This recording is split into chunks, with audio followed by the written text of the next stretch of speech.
Welcome, everybody, to ESE Fantasy. I am one of your hosts, Charlie, joined as always by Duke the Mook, and today is one of the biggest days of the year for us, and it is finally doing our final Oscar nominations of 2026. Duke, just before we truly jump into it, how has this season been for you? We've gone to the movies more times in our entire lives.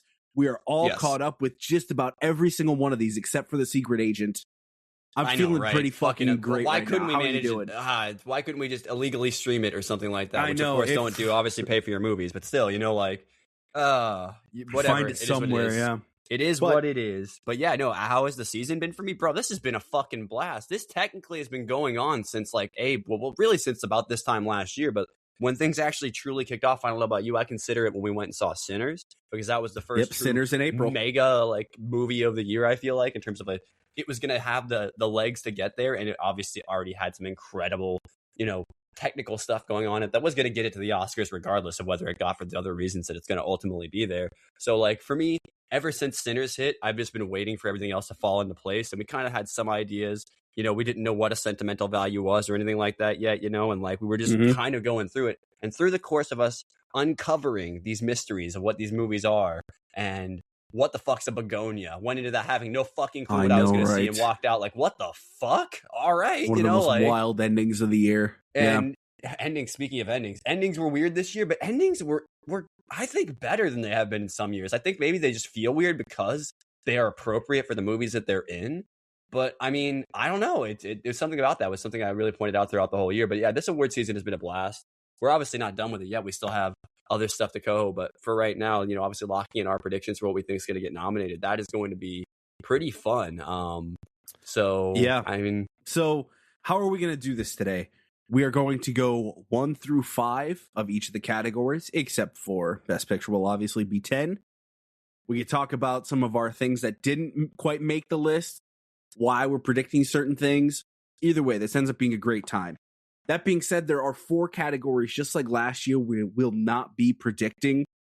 We can throw shit at the wall on our technical predictions at the end, but the documentary feature, documentary short, animated short, and live action short just haven't been able to see a single one of them. So it's yes, we technically have predictions in those on Gold Derby, but for the sake of the show, since we don't have any fucking background, Gold Derby gives you odds, so I wasn't able to make a prediction. So it's I didn't we have can't an really uncompleted ballot for before they drop. But we're just keeping that continuity from last year. It worked out really well for us. And then obviously when we get to the actual Oscar predictions in March, that's where we do the thing where we have our own ballots as well. So we do a prediction and we cast a vote as if we were the ones in charge. Can I vote on my ballot 3 times for Golden? Can I cheat? Can I rig the election? Sweet. That being said, you're kicking us off today. And if you guys can't tell, you're going to have 2 separate lists the entire time. Lock in. This is a great show. But we are opening up with original song. Duke? Yes. What are your Oscar nomination predictions for original song? Yes, best. Is it still best original song, or is it just called original song now? It's probably best original song. Either way, best original song. The songs that are new. You can't have the same soundtrack get nominated for this. That's all that means, truthfully. And that is true. Or music that was already made, actually. That makes sense too. So, but anyway. So, I'll just go through my list here. At number 1, I have what I believe. And to be clear, what we have at number 1 here, I mean, it's what we think is going to probably win right now. That is subject to massive change. So keep that in mind. Yes. Absolutely. But at number 1, and this is probably one that will probably be pretty much a lock by the time we get to the Oscars, but we'll have to see because, some stuff I guess could make some noise. We always have Sinners in the back of our mind. But at number 1, I have Golden from K-pop Demon Hunters. It's been winning everything. It hasn't even had any fucking competition, it feels like, from Sinners, even though Sinners is the one you'd think would be in competition with it because of how great I Lied to You is. Anyone that knows anything about Sinners knows that is the best scene in the whole fucking movie. So, if not, it's one of the top 2 or 3. So it's definitely the one that for me, when I was in a theater, I couldn't believe what I was seeing. And it does make me a little bit upset that it's maybe not going to win against, Golden, which is why I have it at number 2. But to me, that's the big thing in this category is these 2 songs. It's to me, it's a gauntlet between these 2. I feel like there is a part of me that believes the Oscars could say, fuck it, Ryan Coogler and fucking Miles Catt deserve this, you know? But like, I also think that Golden is a kind of one of the best songs of the year, straight up, you know, like in general. So like, not that I'm saying that I Lied to You isn't, but like, you know, I think the way that I've explained this in previous videos is, you know, I don't think I Lied to You is tracked on many Billboard charts, at least not to the level that K-pop Demon Hunters Golden has. So yeah, it's akin to Frozen's Let It Go. So which did win. That's difficult to compete with. At 3, I actually have The Girl in the Bubble from Wicked for Good because I mean, I think that has a really good chance of, you know, if we're talking about like runners up. Then I have Avatar, Fire, and Ash Dream as 1. And then I want to put Train Dreams higher on this, but like it's not. Has it ever had a sniff of a chance of winning for this award? Like, I feel like it's a good song. I do credit songs even have a chance, really. Like, I mean, Dream is 1 is technically 1 as well, right? So, like, I don't know. It really depends. Yeah, right? credit songs can win. Yeah, they can. Okay, see, like I just don't really think of them that way when you're competing against core scenes in the movie. Has it happened recently? I mean, I think it hasn't since 2021 with Billie Eilish, "No Time to Die," which is a James Bond theme. Has it ever beaten something that was a core scene in the movie, like Golden and I Lied to You Are, like that are actual musical scenes in the movie? Has it ever beaten that? I wonder. It probably has. But I just don't know. So people that do know, ball knowers, let us know in the comments. But yeah, Charlie, that's my list. What did you have for best original song? Yeah, good stuff. We're going to be very similar here. Quite literally, one of the only different things is I had I Lied to You at number 1, and then Golden at number 2.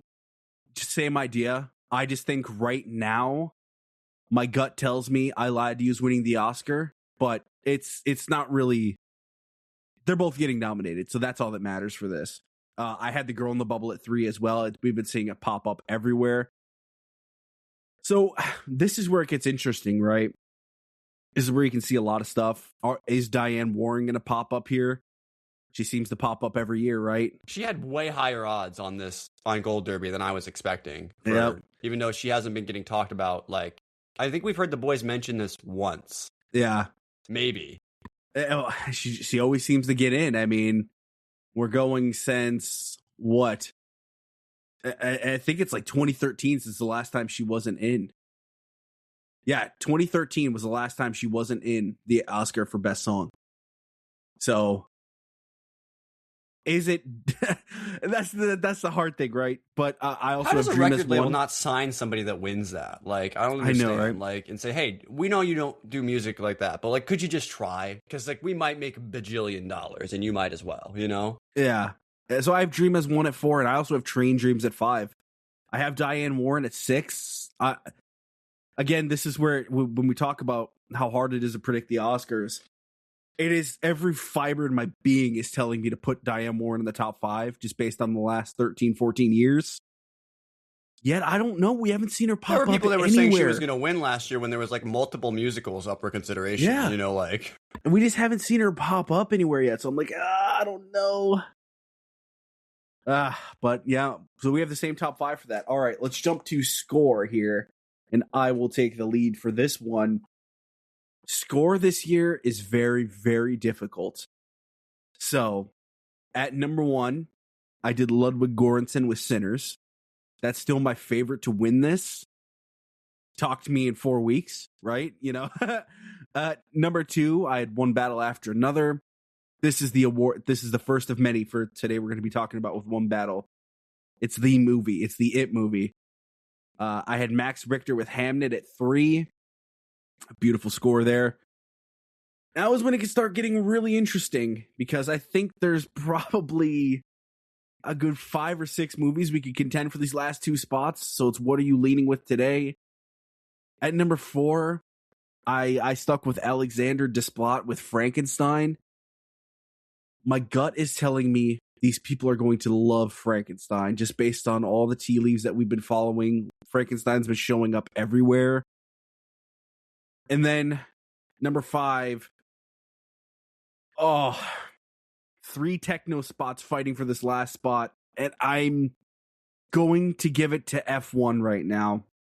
I think Hans Zimmer in F1 is just getting the slight edge over Daniel Lopatin and Marty Supreme, David Ray and Surratt, and then even Jerkin Fendrix and Begonia right here. I'm giving, at number 5, I'm putting F1. And again, I could see maybe F1 being number 8, right, on the actual voting pool, but I could also see it being number 2 or number 3. It's that kind of year. So Score is one I feel like I've thought about every single day for months on end right now. Yet, because really the minute after we saw One Battle, it's like, oh shit. So the top movies are going to be big players in Score this year. That changes everything. Duke, where are you at with Score? What's your top 5 for Oscar? What's your predictions? Yeah, so my nomination predictions for best score, they read very similarly to yours. Actually, 1 to 4 is exactly the same. So I have Sitters, One Battle, Hamnet, and Frankenstein. And just to elucidate a little bit on the logic of why I put Frankenstein at 4, to me, I feel like a lot of that movie is like very like it's very carried by its score and points. You know what I mean? Like when there's not a lot of dialogue and there's just, Victor just going around just doing shit in the lab. You know what I mean? And then at 5, you talked about the techno scores, and I put Marty Supreme because, and I know you're gonna hate me for saying this, but it seems unstoppable. It might win Best Picture, straight up. No, it might. To me, it's a better score than F1. Yeah. It's just not been popping up anywhere. So I just fair. I can't put it over. I get so stuck on Hans Zimmer in F1, and that they kind of screwed him last year. I also should have mentioned that. He should have been able to get him for Dune, but they put some fucking technicality in it that he couldn't. So I was like, is that going to play into it too? To me, it is down to these two. Technicality was what I was joking about earlier. It was the same. He reused a lot of the same score from Dune 1 to try and make it feel like, a connected movie. And they called that bullshit for some reason, which I don't get that. Essentially, their argument was too high of a percentage of the score was reused from the previous movie. And yeah. I can tell you, I didn't notice it so it didn't stick out to me as a person that watched both movies, and loved both of them. Like, I don't know. Yeah. But again, Seurat was shortlisted 8 times. Literally, I think 8 times. So that could be the techno score they love too, right?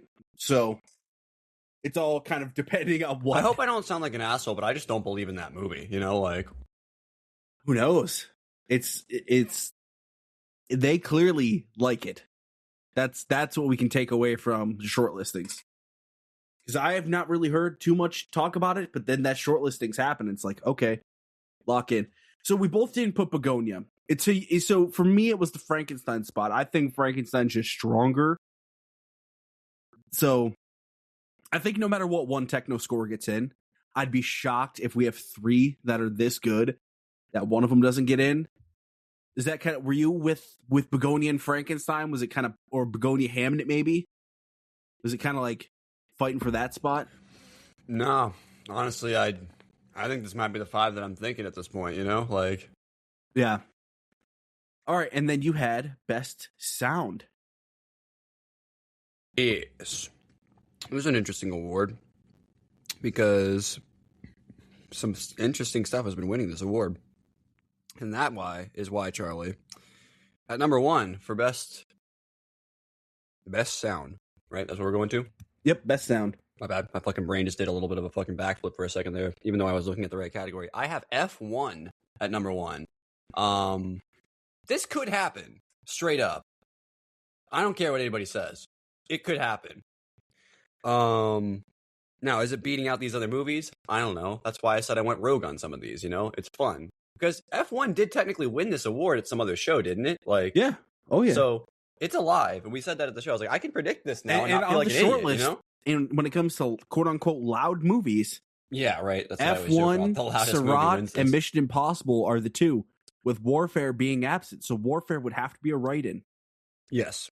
So I'll go based on what we know. Let's clarify. At number 2, I have Sinners. I think Sinners is getting into this, even if it's not winning. Yeah. You know what I mean? Oh, yeah.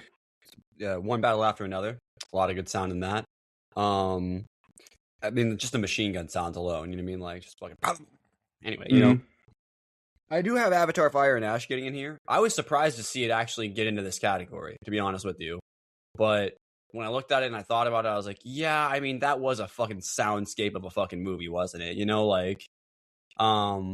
So that might be a little bit rogue, but I don't really care because it has way higher odds than I was expecting to be in this category. So I had to consider it, you know? Mhm. And then at number 5, I have Wicked for Good. I think Wicked's going to get love in some of the lower categories. I don't think it's winning a lot of them, but I Some think of it's your going to get texts. mentioned. Yeah, I think it'll get mentioned in a lot of the texts. It was a very, very technically well-made movie.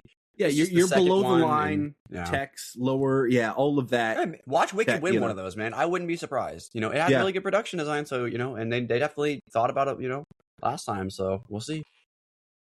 Yeah. And then, What was yours? so we're thinking similar here. I had F1 at number 1. It's also, I think the Academy's going to love this movie. That also played into the reason why I picked it over Marty and Surratt, is I just think when it comes to the technicalities, they're going to love this. And this will not be the only time it pops up. Like, I F1 could have 1 to maybe 5 nominations. So I feel like sound, especially with Warfare being gone, F1 is a lock to get nominated and my favorite to win right now. And then we're following the same path. Sinners, One Battle. Again, it's going to be a lot today, but that's what we're looking at. These are technically unbelievably great movies. At number 4, I actually had a movie you didn't have. I had Frankenstein.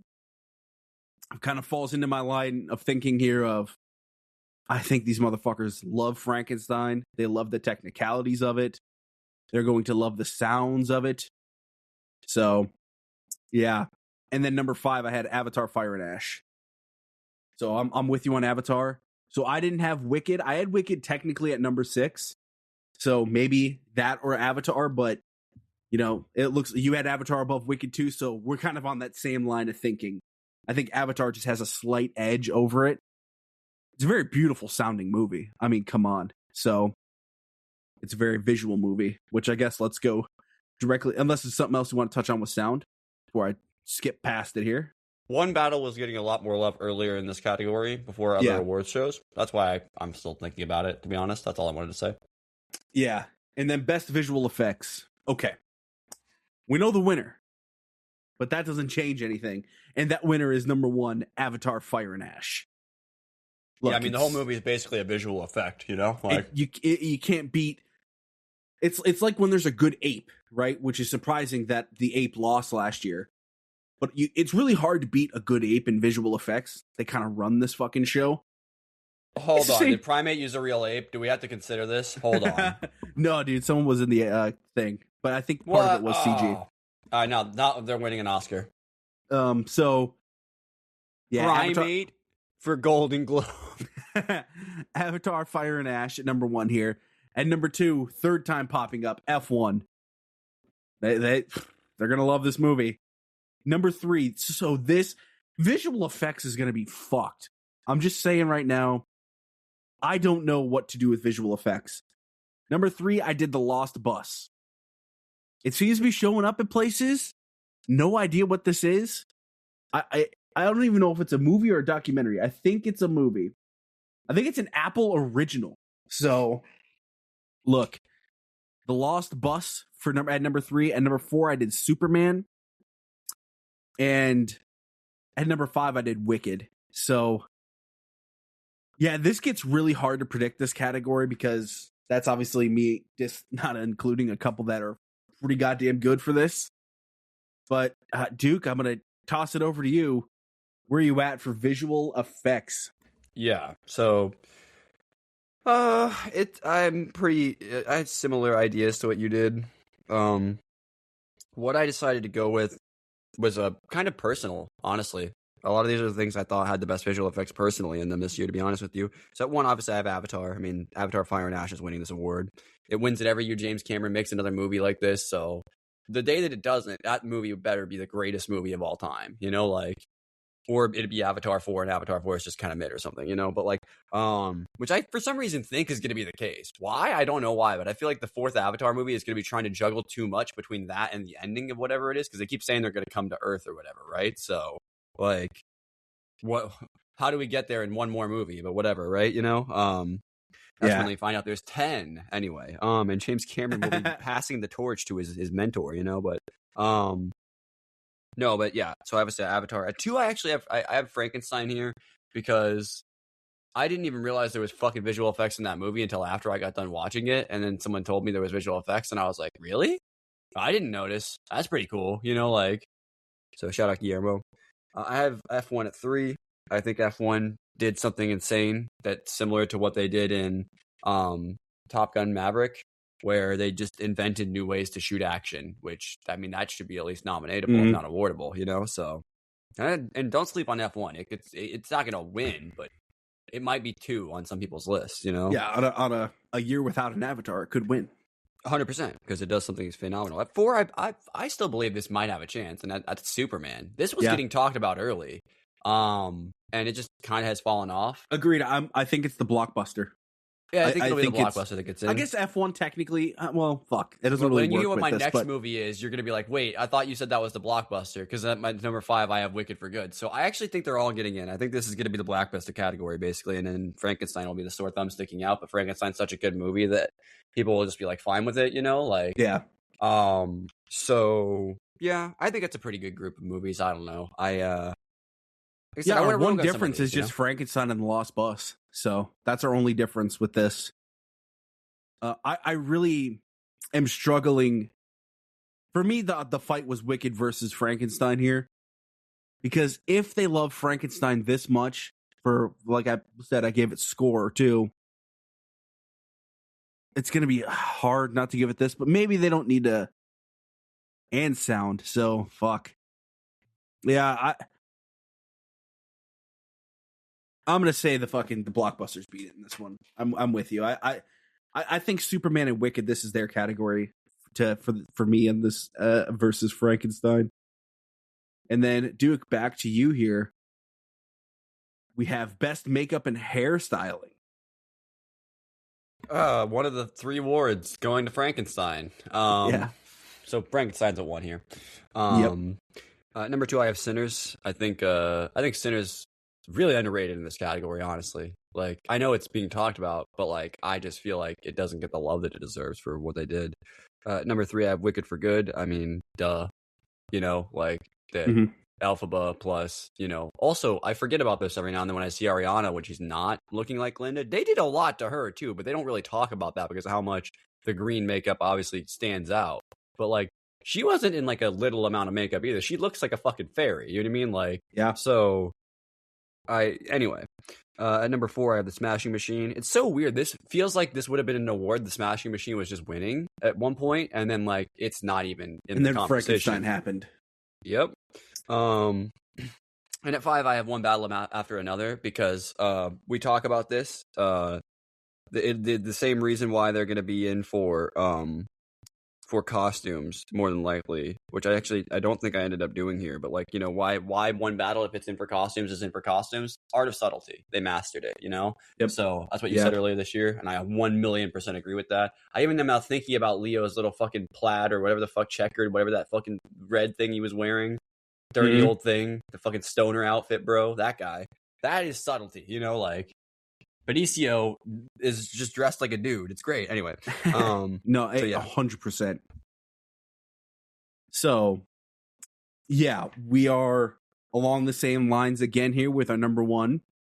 Frankenstein just feels pretty comfortable. Just like, what's it called last year? The Substance. We had Substance at number 1 all the way through. Number 2, I have Wicked. I think this is back-to-back years for this award. Getting up here makes a lot of sense. Number 3, I had The Smashing Machine. Dwayne "The Rock" Johnson.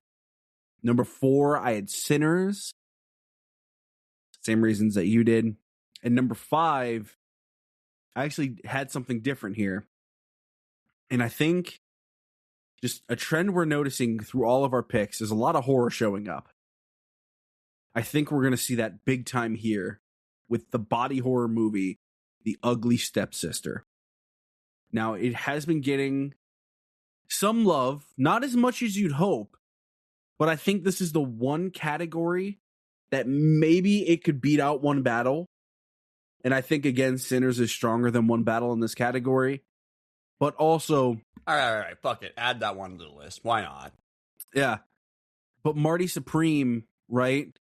Could I also be. forgot we saw that trailer last year, and we just never saw that movie. I don't know why. I know, right? The Ugly Stepsister.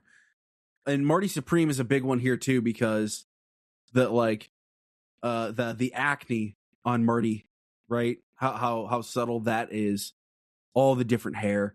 I mean, you look at Rachel's hair. I fucking did the mix name there. The character's name was Rachel. Rachel's hair, Gwyneth Paltrow's hair, like it really is pretty great in terms of that. So could definitely be a Marty Supreme spot if they are really, really loving Marty Supreme. So I guess I will jump into the next one. So our next two will do costume and production, and I'll jump in with costume here. And at number one, Frankenstein. We've kind of been talking about it all year, but Frankenstein is so unbelievably strong in these categories. It is a below the line juggernaut. That's the best way to put it. That's why we have it all up and down so far today. Number two, I had Wicked for Good. You know, similar to the makeup and hairstyling here so far. Number three, I had Sinners. Very similar to makeup and hairstyling so far. Number four, I had Hamnet. Now, 4 down is where it can get, everything's kind of weak. This is where you gotta pick not as confident 4 down. So Hamnet could totally see it not getting nominated for this. But there was some early, really strong like reactions to this for Hamnet. This could easily be Marty Supreme spot. Same exact idea with Marty Supreme and Hamnet. It's period pieces, right? So, and with Marty getting in for makeup and hairstyling, if it does, you can see the domino effect. If I put Marty in for makeup and hairstyling, I was 100% putting it in for this. I had the Ugly Stepsister beating it. While you're talking about Marty, by the way, I'm just sitting here trying to picture Timmy within the look that Marty. I can't. They make him disappear. He disappears. No, they do. It's insane. He looks like Timmy, but he doesn't really look like Timmy. It's insane. Like, yeah, I mean that could easily take the Smashing Machine spot, but they have this trend where they do like to give one-offs. So in this essence, the Smashing Machine and Ugly Stepsister would get that one-off in mine, and Smashing Machine would get it in yours. So they do that sometimes. And I have another one-off in mine as well. Yeah. And then at number 4, I had Hamnet. And you might be like, he's not going to do Marty Supreme. I put Hedda at number 5. I think Hedda... Oh, I wish that could happen. It's technically in the conversation. It's got odds. Hedda is costume design. Like, that is the movie. If they like the movie at all, that's what it gets. So... I kind of hope that does happen. That'd be cool. Again, I think you could swap out Hamnet and Marty. I actually genuinely loved it. I think that movie's grown on me so much over the year. Like, it's really good. Years, ever since I saw it. Like, that one, I don't know. I had a vibe about that movie or something. Maybe because Tessa Thompson, I really like her, you know? But, like, yeah, I thought, man, this looks like it's going to be good. And I remember this. I was pissed that I wasn't able to watch it because I was having technical difficulties one night, you know? So, yeah. Ugh. And this is another classic award here where Searchlight completely shit the ball with Testament of Ann Lee. You can watch a trailer for Testament of Ann Lee and be like, oh, that's an Oscar for Best Costume. Nowhere to even be mentioned. Maybe you saved him. Duke, what do you have for Best Costume? Yeah, so at number 1, I have the winner, Frankenstein.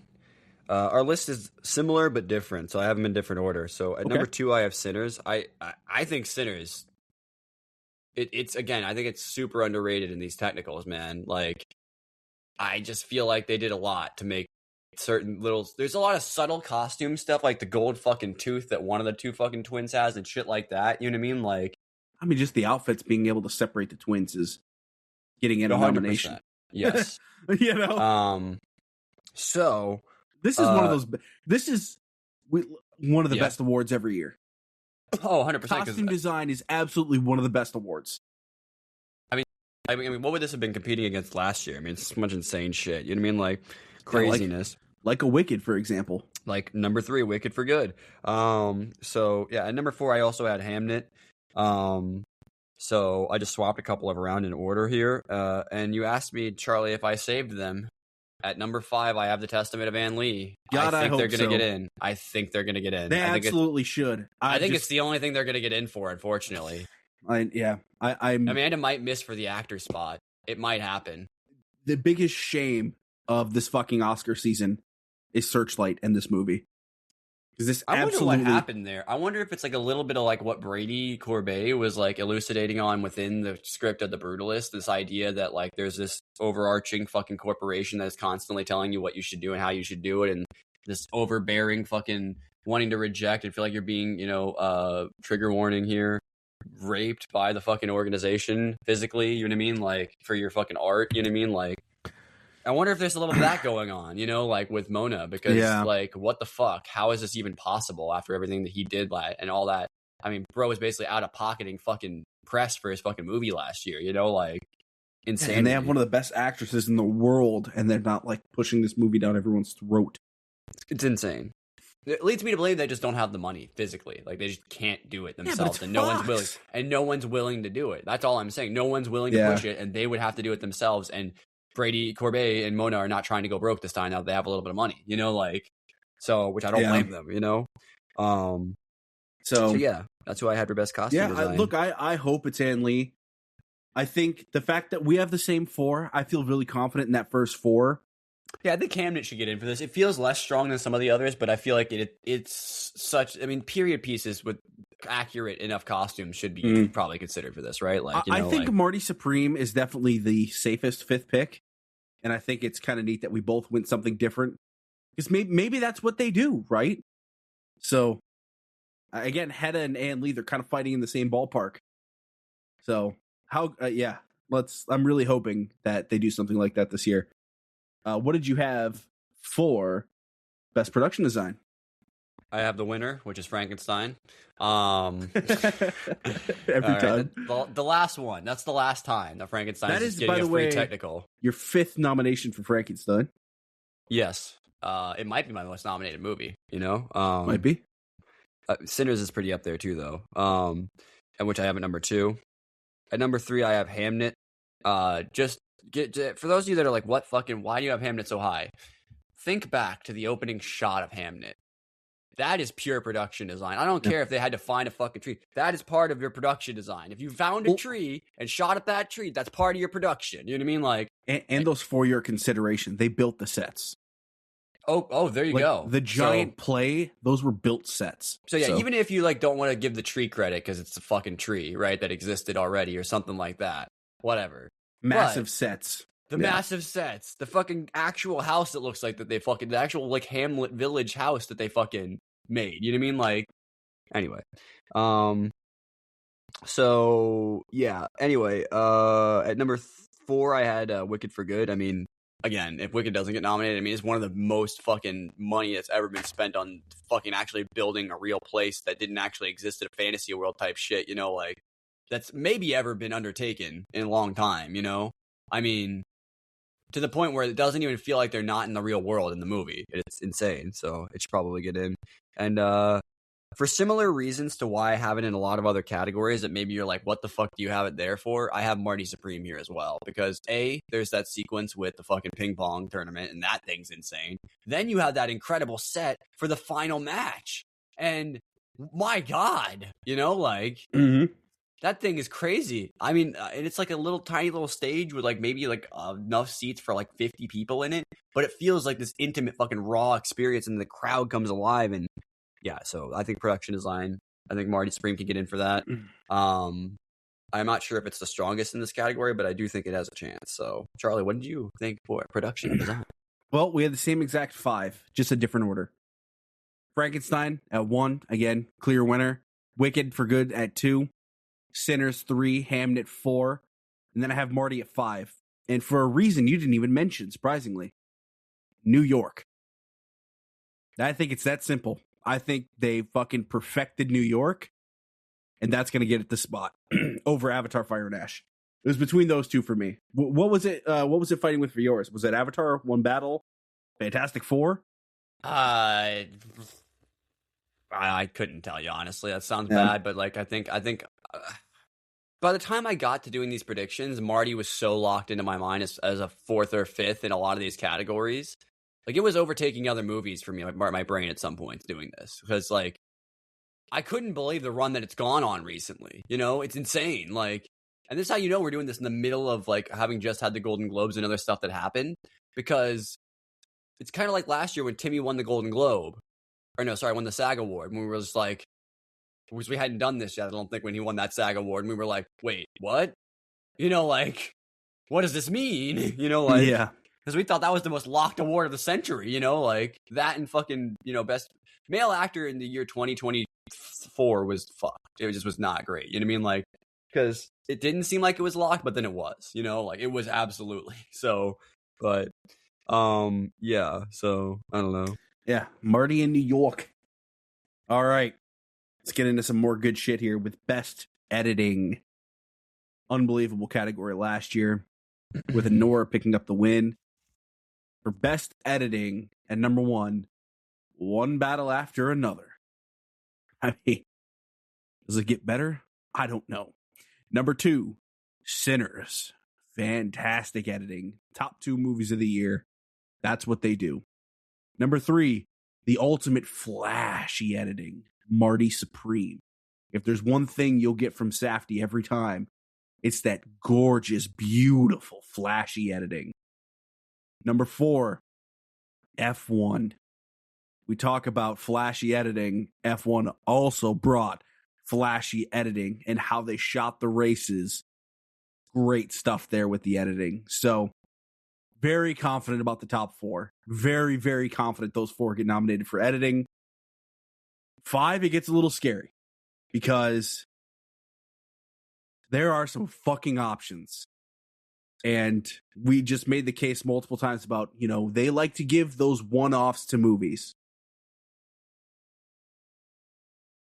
But I am going to stick with Hamnet here. Now, Hamnet is a slower paced editing. It's a little akin to Sinners in that, but it's really a 1v1v1 fight with Hamnet, Frankenstein, and Sentimental Value. They could just ignore all those and do a House of Dynamite, maybe. I had a really hard time picking the 5th movie here. We keep seeing a House of Dynamite every fucking one of these shows in the spot. I just don't see it for the Academy. But again, we've already given Frankenstein 18 awards. Is this another one? I don't know. Duke, again, I had One Battle, Sinners, Marty Supreme, F1, and Hamnet for best editing. Oh, what were your predictions for best editing? Oh, buddy, I went rogue. I went so rogue. At number 1, I have F1. It could happen. Absolutely could happen. It's one of the best edited films of the year. I mean, they made non-actually being in an F1 car feel like being in an F1 car, and then shot actual F1 cars, apparently with real actors driving them, you know, like, apparently, somehow. At number 2, I have One Battle. At number 3, I got Sinners. At number 4, I got Marty Supreme. And at number 5, I have Hamnet. So pretty much the same, I think. Yeah, we have the same 5. Just in a different order. Just F1 on top. It's from 4 to 1. But again, I fully agree. I think those first 4, if those are not nominated, I'd be shocked. Yes, agreed. Hamnet, Frankenstein. Hamnet, Frankenstein is a conversation we can have. I think Frankenstein could get in over it, but I also think... talk about Sentimental Value, too. Sentimental Value has a lot more flashy editing than Hamnet and Frankenstein. That's true. It depends on how much they like Sentimental Value, I guess. Yeah, I don't know, right? And then A House of Dynamite, it is the editing in that movie. That's what it's known for. Of course. So, again, if that's its one-off, if that's do I make the joke again? They edited out the ending. That was a bold choice. There you go. Like, is that the Ann Lee, the ugly stepsister smashing machine, right? We keep seeing stuff pop up one time. Sure. Is that House of Dynamite in editing? You know, I'm going to say something completely rogue. I actually think Die My Love could somehow get into this category. Not now, but like if there was not as many other incredible movies that were just every technical category they were dominating, like if there was like a loose spot or two in here, I could see Die My Love, because that was actually a really well edited movie in my opinion. It knew how to follow the pace of what it was telling, and like I kept waiting for that movie to pick up, and it just never did. But it was a good thing because like it needed to just let you sit in some of those moments, you know. And again, that is an editing choice, you know, like so.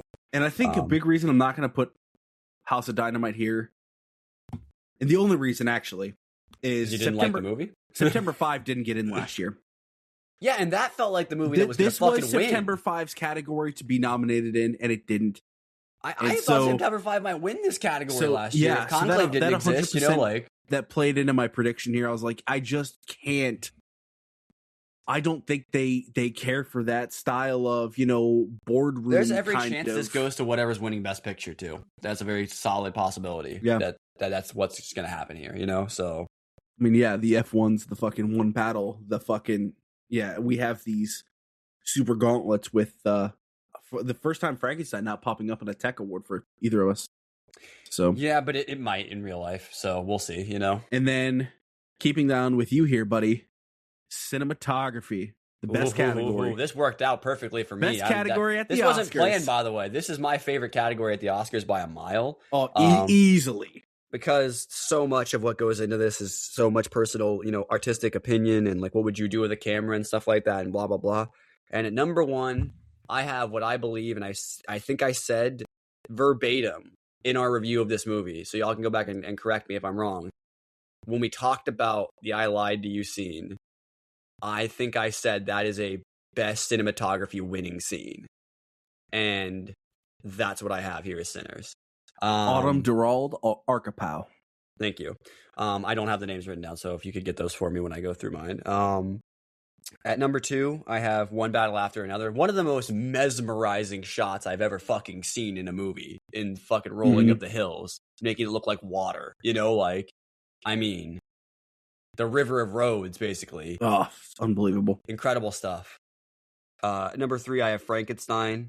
Again, when I talk about mastering the art of subtlety, I don't think you notice all the camera movement in a Frankenstein all the time because there's so much interesting stuff going on the screen,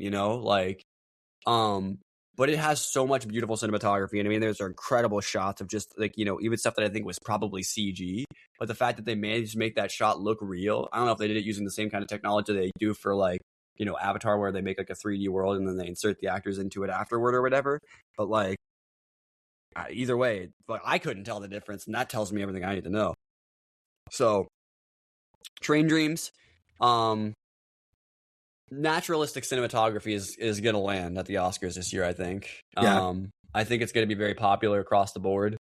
I think Train Dreams has a slightly stronger chance than number 5, Hamnet, but I do think for cinematography purposes that Train Dreams actually has a decent shot here because it's already won, I think, once, right? And this could be the Nosferatu Maria spot where it really 100%. Doesn't get anything else. Yeah, Nosferatu obviously they know how good it is. They're not even nominating Joel, and they know that's a bit of a travesty, but it's such a stacked category this year that they're okay with it. But then they give it cinematography because, let's be real, that movie has some beautiful imagery in it. Just absolutely stunning visuals. It's winning.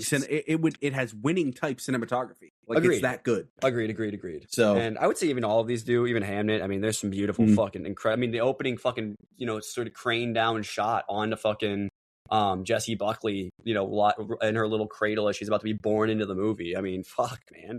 All of these have a shot or two in them that should win. And that's what's going to make this category so fun. So, Charlie, what did you have for best cinematography? Yeah, yet again, another great year of it. I think there's 8 movies that are contending for these spots. Like we touched on, this is the best. What about the shot in Frankenstein where they're pulling away from the burning down fucking mansion and it's just a ripped up leg fucking Victor? This is the best category. This is my favorite one. This and editing are always the two that usually it's the one you can really just get lost in, right? We have the same number one here at Sinners, Autumn Durald Arkapow. She's been winning where she needs to win. I think just it's her year. Number 2, I had Train Dreams. Train Dreams picking up some surprising wins. I believe it was Critics' Choice at one. Either way, Train Dreams is making a strong contender.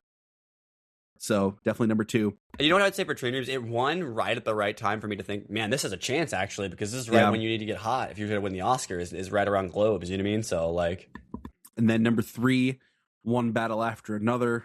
Oh my God, that's all I got to say. Number 4. We're going Marty Supreme, and number 4, like we kind of were talking about earlier, those action shots, the long panning running through New York, how they visually shot New York. I one of the scenes I really think about that is a Oscar cinematography type scene is when the phone booth scene, or just their use of lighting at night, like going to that guy's fucking house with the dog. look, it's just Marty Supreme, I think, is my number 4 right now. I forgot about the shit with the dog. Yeah. And then at number 5, this has been the hardest spots. Again, similar to one of the other ones we just talked about, I think it was editing. Really confident in 1 through 4. I feel like those are getting nominated. 5, there's so many fucking movies I could give this to. And I really feel bad Begonia's not popping up anywhere, but it's just kind of the way it is this year right now. As we're doing this, we haven't done Begonia once, and I'm not doing it here either. Frankenstein at number 5. So that means no F1, no Begonia, no Hamnet, who I also think have a really good shot to get in this. But yeah, so again, we're very similar there. 4 out of 5 with each of us. And yeah, it's that same top 4. So, it's like, it's fucking nuts. It's, God, what a category. What a great year for it. To be honest, really, what a great year for it. So, okay, let's jump into animated feature here, where it's me doing it first. I feel pretty comfortable with our number 1 being the winner right now. Much more so than last year. We weren't as confident in the Wild Robot. It was just going all over the place. Wild Robot was winning Flo a bunch, but then Flo won at Globes, and then I think Flo also won something else right after that too, or something like that. Yeah. Maybe he went on to win BAFTA or something. And that was also with Wild Robot, I think, missing out on editing, and it's kind of missing out everywhere. I don't think that's the case this year. That being said, K-pop Demon Hunters at number 1. I feel pretty good right now with that as a heavy number 1 favorite. Number 2, the Disney movie Zootopia 2. I think the critic score was in the fucking high 90s. That's getting nominated. Number 3, Neon's Arco. We've been seeing this pop up everywhere. Didn't Arco just win? I don't. It might have won something somewhere. Maybe I was just invented that in my head. It's always nominated. So it's been in the back of our minds for some reason. Yeah, that's all I know. Number 4, Elio from Disney. So I think Disney's getting 2 of them in, and then number 5, Little Amelie, or the character of Rain, which has been kind of like the underground the little favorite. Amelie that could, if you will, Yeah, it's been the underground favorite. Along. I wonder, will it win? Because it's been chugging along for so long and just never. It's not won a lot, but it's been there. That seems to be like the underground movie that people are really rooting for. Similar to Flow last year. I don't think it has as much hype as Flow. It was like Flow. It's not. Yeah, it doesn't have the hype that Flow had at this point because it would have had to have won at Globes like Flow did. But I mean, like, it's got that kind of vibe to it. It's that little engine that could. That might. If you were to ask us this in July, right? If we were filling this out, Scarlet is winning. It's not even. I don't even have it being nominated. Duke, are you saving Scarlet? The Fall from Hell for that movie. No, unfortunately, I thought about it, but its odds have dropped significantly. Yeah, it has.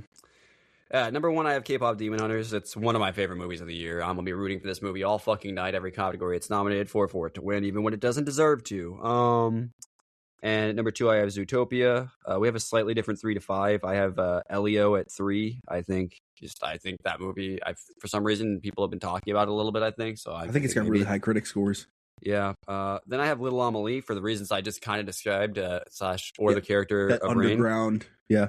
Yep, it might just sneak its way in, and then Arco at 5 because I know of it, so it got in, but I don't know that much. So I thought maybe I just had so we have the same 5 this year. It's the same 5, but it's a little different order, because I just think that. I just don't think Demon Slayer, Niza 2. I just don't. Demon Slayer is the one that I'm thinking we're gonna miss on here because it has been nominated in pretty much every other award show. What does it possibly get in over? I have a hard time. It's what we're going to see come out in the next couple of weeks is going to really, I feel like, for the is it the Elio spot? Maybe. This. Who knows? I have no idea. Maybe. So yeah. This is it's hard to see what it could get in over. But I agree. I think Demon Slayer is the one that again, it's been chugging along nicely as well, and it came in out of nowhere. It was not nominated for the first couple. And it's a true anime. Shows. Oh yeah. So obviously, kind of rooting for that, just to maybe legit get in. I think Arco is too, technically. Well, that would be cool for the people that make anime, right? Because they make animated shit all day, night, all fucking year long, and they don't really get recognized for it. I'm sure they have Japanese anime awards or something like that. Which I think why people were so sad about Scarlet failing the way it did. That was supposed to be the big one, but Sony recovered quickly with K-pop Demon Hunters. They're not worried about it. Oh, Duke, I'm tossing you to a good one here, buddy. Best international feature. Is this the most insane category this year? Fucking maybe. No, what a year. To me, I think it is a pretty definitive 5. All right. At number 1, I have The Secret Agent. It's doing the damn thing. I don't care. I've seen enough. It's winning. Yeah. There is one big fucking block in its way, though, Charlie, and that is number 2 on this list, and that is Sentimental Value. This movie could sweep international awards post fucking Globes, straight up, Oh, yeah. Very easily so. The Brits might like this. Oscars might like this. I could tell you, I would be really shocked if, even though I don't know, can foreign films be nominated for DGA and BGA? I genuinely don't know. They could have been. Sure. So they chose not to. So there you go. But other than Sentimental Value blanking at the actor awards was fucking nuts. That was pretty insane. That was pretty wild. A little bit of good for Stellan to win Homer syndrome. Yeah, Stellan winning Best Supporting Actor at the Globes in the same week was funny. That was pretty funny, yeah. Good for him. At number 3, I have It Was Just an Accident. It's losing some steam. I think it's going to gain it back, hopefully. At number 4, I have Sarat. Kind of the reasons you mentioned earlier. It's been shortlisted on a million everywhere. Things. Yeah. So it's probably getting in for this. And then at number 5, I have No Other Choice. I think it will make it there. It's not winning, but it's going to make it there because it is one of the best international films of the year. It's probably the South Korean film that's getting nominated. I don't know if there's any other South Korean films that are potentially worth nominating. Actually, I do know that for a fact because I looked this up the other day when we were doing one of these videos, and it turns out, this movie has already been awarded to the South Korean. What were they called? Maybe it was called like the Jupiter. No. It was like something with a dragon, I think, or something like that. But anyway, or something with like a mythical creature of some kind. I can't remember, but yeah, and it's been already a little bit of awarded. So even if it doesn't win here or it doesn't have a chance, it's got its flowers, at least in Korea, so at least a little bit. So yeah. This year, this is genuinely, these are 5 to 6 movies that could legit win the fucking thing. How cool is it that there's only one movie on this? Well, technically 2, but I mean, we're going to see The Secret Agent. There's only one movie on this list that we're not even sure that we're going to be able to actually ever see, and that's Sarat, and we might actually be able to see that one day. So we it's Neon, so hopefully Neon does like to put stuff out in America, so we'll see. But we're very most of these we have seen. That's kind of cool, It is very cool. I also have The Secret Agent at number 1. If we learned anything from the Globes last year with I'm Still Here, and that overtook Amelia Perez, which was a fucking huge movie. It beat it in this, and that wave of momentum couldn't be stopped. I believe in The Secret Agent as well at number 1. I'm Still Here beat A Penis or Vagina. And number 2, Sentimental Value, the Grand Prix winner at this year's Cannes Film Fest. Sentimental Value could be a BAFTA player. It could win BAFTA this year. Cannot ignore this movie. Number 3, It Was Just an Accident. Your Palme d'Or winner. You can never ignore a Palme d'Or winner. Sarat. So many shortlist nominations. They love this one. And we are different at number 5. I had The Voice of Hind Rajab. I think No Other Choice is chalked. That was where I landed on. Unfortunately, I just think that movie's been so forgotten about that I had no hope for it anymore. And I think The Voice of Hind Rajab and the conversation it sparked at the Golden Lion, the festival with the Golden Lion, was in Venice, I think, when everyone was walking away talking about that was the movie. That was the one everyone talked about. That was the movie that stuck with everyone. I have to imagine these Academy voters, The Voice of Hind Rajab will stick with them, and it will be in the top 5. It is easily going to be one of the most heartbreaking movies of the year. So, and the Oscars love to cry, where No Other Choice is a comedy in a way, right? So that was my difference between the two. Obviously, I fucking love No Other Choice. It's one of my favorite movies of the year. That was hard to do. But, I think, I don't think Neon's getting the 5. You do. We will wait and find out. Could the Neon 5 be a reality? All right. Here we go. This is a fun one. Duke, what is casting? I'm going to start us off with our best casting. And am I even confident at my list? I don't fucking know, dude. I just thought the same thing looking at mine. I'm like, why is that at number one? What the fuck was I thinking? know. You know, like. So, best casting, I am going with Sinners as the most favorite here. Number 2, One Battle After Another. Number 3, Hamnet. Number 4, Sentimental Value. And number 5, Marty Supreme. What's my reasoning for all of these? All of them have a good chance for multiple acting nominations. It's what I landed on. That's the only difference why I put Marty over Frankenstein and over Wicked. I don't know what this award's going to be. I am honestly not confident in anything outside of Sinners and One Battle. So I have no fucking clue what they're going to do with this. I pray they shock us with this award. And it's actually like, you know, put weapons in there, put the secret agent in there, put Surratt in there. Like, shock us. I don't want this to just be another nomination for the best pictures. That is the fundamental bottom line of this award for me. I don't want it, because all 5 of these are the top 5 movies in Best Picture, in my opinion. So I just don't want that to be another nomination. I hope I'm fucking wrong. But Duke, yeah, our first time with Best Casting, what'd you land on? Yeah, we have the same 5 movies. Just a different order. At number 1, I have One Battle. At number 2, I have Sinners. At number 3, I have Hamnet. At number 4, I have Marty. At number 5, I have Sentimental. So, I mean, One Battle After Another might have an actor nominated in every category. Yep. And I think it's very likely to happen at the Oscars, even though it didn't happen at all the other shows. But they've had 3 at most of them, and that should say everything right there. You know, like, yeah.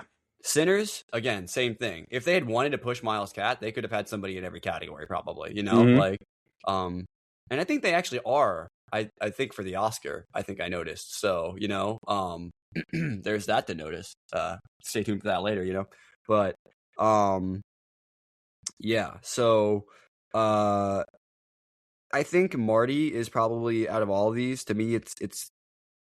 There was talk of Odessa and Gwyneth, I think, early on. I think that's kind of died off. I mean, Odessa has been nominated for a few things.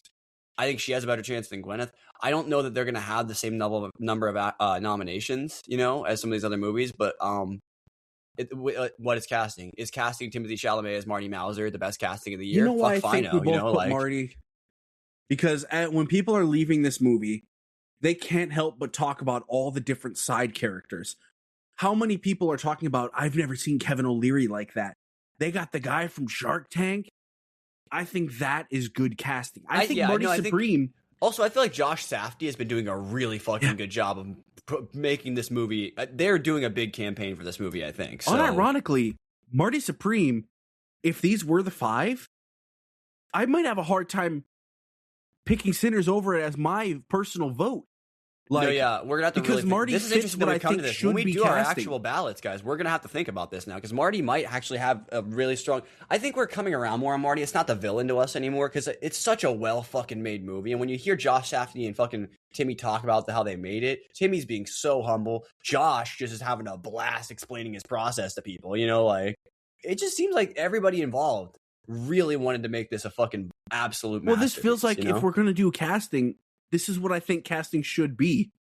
Do you think casting, I know this is partially a directing thing, right? Getting all your actors to be on the same page, but do you think that being able to take a cast and then do something good with them, because you can have a great cast on paper, right? And that you can just cast all the best actors.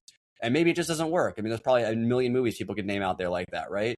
So is then the director, to win best casting, do you have to be one of the best directed movies of the year? I guess is my question, you know? And I would argue Marty is. Sinners is incredibly directed by Ryan Coogler. Sentimental Value was absolutely fucking put on a fucking pedestal by fucking Joachim, you know what I mean? Or Joachim, however you pronounce it. Yeah, but at the same time, I think this is just because these are the toys they gave us to play with. He literally risked his fucking life and limb to fucking make his movie. You know what I mean? Like, is that a part of it? Is that an aspect? Because you can have the greatest cast of all time, but... like, is that what the award is? Is it, oh, on paper I had the best cast? Or is it I had the cast and then we did the most with that casting? You know, like... definitely a mix, right? But I think if these are the 5, it's just another award for their favorite movies, and it's dumb. That's the thing. I like can't. how even though we think that way, that we both put those movies in. That's interesting. That's because that's just what we've been led to believe. Because the fact that they didn't shortlist Wake Up Dead Man, right? Like, Weapons absolutely should be a movie that when you're talking about casting, and it's not just because it had a little kid, but you have to factor in the kid, you have to factor in Amy Madigan, and all the fucking, Josh Brolin, array who of was the female lead, performances. like But all again, of these, like Weapons Jesus. isn't one of their favorite 5 movies of the year. So it's like, that's why I hope Wicked gets in for this too, because that would also put aside some of that bullshit. That is perfect casting, and it gives them the opportunity for Glinda and for Alphaba from last year too. Wicked should be in this, but I just don't think they're going to do it. And this is the one award I hope I'm fucking completely wrong. Yeah, it sucks think- for Wicked that they didn't have this last year, because I think Wicked bodies this award last year. You know what I mean? Like, Yeah. although there's a lot of, maybe we'd have a conversation because you'd have, like Brutalist and fucking, but I mean, But I hope it I don't comes to know. 5 and it's your Sinners, your One Battle, and your Marty, and then I hope it's Wicked and Weapons, or Wicked and the Secret Agent, and like that'll actually let us know, like, okay, they are gonna factor in the casting. Like Marty, Sinners, and One Battle, they absolutely should get in. no, I mean, I think But- that they could both be factoring in the casting and be picking their 5 best. Like, how can we they- not have Wake Up Dead Because Man here's the thing, eligible I for don't this, think it's man? just because they picked their 5 favorite movies of the year. They may think those are the 5 best cast movies of the year. That may just be their opinion. Yeah, but that just lets us know that's all the award is. No, I don't think it does, because what if they do the same thing again next year, but then something that we don't think has a chance to win wins? You know what I mean? Like, that's what I'm saying. We think in our mind we have like 1 or 2 movies that are probably going to win this, right? But like, just I because guess- these are the 5 nominated yeah. doesn't mean Sentimental doesn't win this. I have it at 5. You know what I mean? But I think I it guess could my still point win it. is, you know how some of these other awards, we are giving a shout to Hedda, we're giving a shout to Ann Lee, we're giving a shout to The Ugly Stepsister, right? What we've been given, we're picking between the top 6 movies right now. So the hope is this could have been a Wake Up Dead Man spot. It could have been its only nomination, but Wake Up Dead Man. I in think terms they of- want to be able to say that the best picture was the best cast movie of the year. I think that's what they want to Yeah, be able to say. which is why And I'm like, if you're being real, it should be generally. I'm not saying there aren't movies that are better cast than so the best then- picture movie some year, but I'm just saying that there should be at least some years where it does reflect. Because you really should be. I mean, if you're the best picture, you should have a lot of the best everything, right? That's why it's felt like for 5 months now, One Battle's going to win Best Picture and Sinners is going to win this as like a good job, kid. Here's your fucking second prize. And that's just the way it's felt for fucking months. And I really hope it's wrong. That's why I'd like to see Marty win this. Like, or Sentimental Value. That could be the perfect player, an international movie. I just don't know. I'm very, to say the least, if this is the nominations, and we'll talk about this when we do our review of the nominations in a week. I mean, if we're being real, though, Sentimental has literally got 4 people nominated across different categories. So, like, Yeah. potentially, I should say. But we have had people nominated, like, 2 different people in supporting and 1 person in fucking lead and 1 other person in supporting. You know what I mean? So, like, Mhm. it's like, on paper, that should be it. It shouldn't even be a conversation, really. Or maybe Marty for what they were able to do with the different stuff, like you said, or other things. But, like, it's Sinners for just being able to, just that fucking juke joint suit alone. I mean, there's so many real bodies in there. You know what I mean? Like, Yeah. like, Yeah, it's just disappointing. So I was really hoping for more from this, but hey, that's why it's our first year doing it. I'm curious what we're gonna feel about stunts next year, right? So, or 2 years, whenever it is. And next up is we're getting into some good shit here. oh yeah. Adapted screenplay. Oh boy. All right, this is when everything pretty much from here on out is going to be bangers, I think. Not that Yep. it hasn't been so far, but now we're into the goody goodies. All right, best adapted screenplay. At number 1, I have One Battle After Another, which feels unstoppable in this category at this point. Absolutely. It probably deserves to win. PTA is Yeah. probably going to win for director too. We'll get there, but I mean, he's probably going to. Like he's been winning that like pretty much unchallenged. So PTA might have just cooked a little too hard for everybody else this year. It's just the way that it is. At number 2, I have Hamnet. Watch Hamnet win this award, bro. How awesome would that be? Could you awesome. imagine? I would so be down. And hey, if they're gonna give Chloe another Best Picture, maybe, you know, Maybe it'd be a big win here. At number 3, I have Begonia. I think this is a strong movie in this category. I got to be honest with you. Begonia's alive. It is. What do you mean? It's alive. At number Our 4, first time mentioning it tonight. this is true. Begonia is not dead. Stay tuned. You know. And at number 4, I have Train Dreams. I remember that was one of the first things we talked about in that review. Is that do we have to rethink screenplay now? I think the answer is yes. And at number 5, I have Frankenstein. I think it's a pretty solid 5. One Battle, Hamnet, Begonia, Train Dreams, Frankenstein. I think it's a pretty solid little 5 there for adapted screenplay. So, yeah, I mean, needless to say, we are pretty similar here. It's just a little bit of a different order, if you will. One battle after another. Easiest number 1 of the day, pretty much. Hamnet number 2. Frankenstein number 3, Begonia number 4, and Train Dreams number 5. I feel pretty good about all 5 of these. Again, I'm just not too confident in No Other Choice.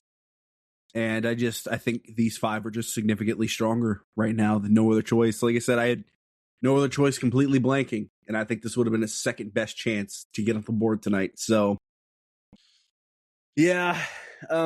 Duke, any chances of shock and we get Wake Up Dead Man here? I mean, I'd fucking love it. When I saw that it was even in consideration, I was like, fuck yeah, dude, let's go. At least it's fucking being acknowledged that it didn't just get completely forgotten about. Fucking Jesus. This guy won an award for Brick, didn't he? Jesus, yeah. Anyway. Yeah, that'd be nice. He got nominated for it, like Ryan Johnson's good, man. And Star Wars didn't kill this man's career. Come on. Hell no. Now, this is one where it's going to get dicey. Oh, boy. You're going to have a lot of people's lists have a lot of different things here. Oh, I went rogue here again. This is a big one because you could almost put like 7 movies in those last 2 spots. So this is Best Original Screenplay, one of the most unpredictable spots of the night. Absolutely. Number 1 is very predictable, though. Sinners. It's just easy. Number 2, Sentimental Value. How convenient that they can just consider Sinners and One Battle separately and they don't have to compete with each other for screenplay. I know, they can just right? both win and it's great, Yep. Number 2, Sentimental Value. Joachim Trier. This script, it lives and breathes in your mind, brother. Number 3, Marty Supreme. Again, Marty Supreme feels like it's going to get in this spot pretty easily.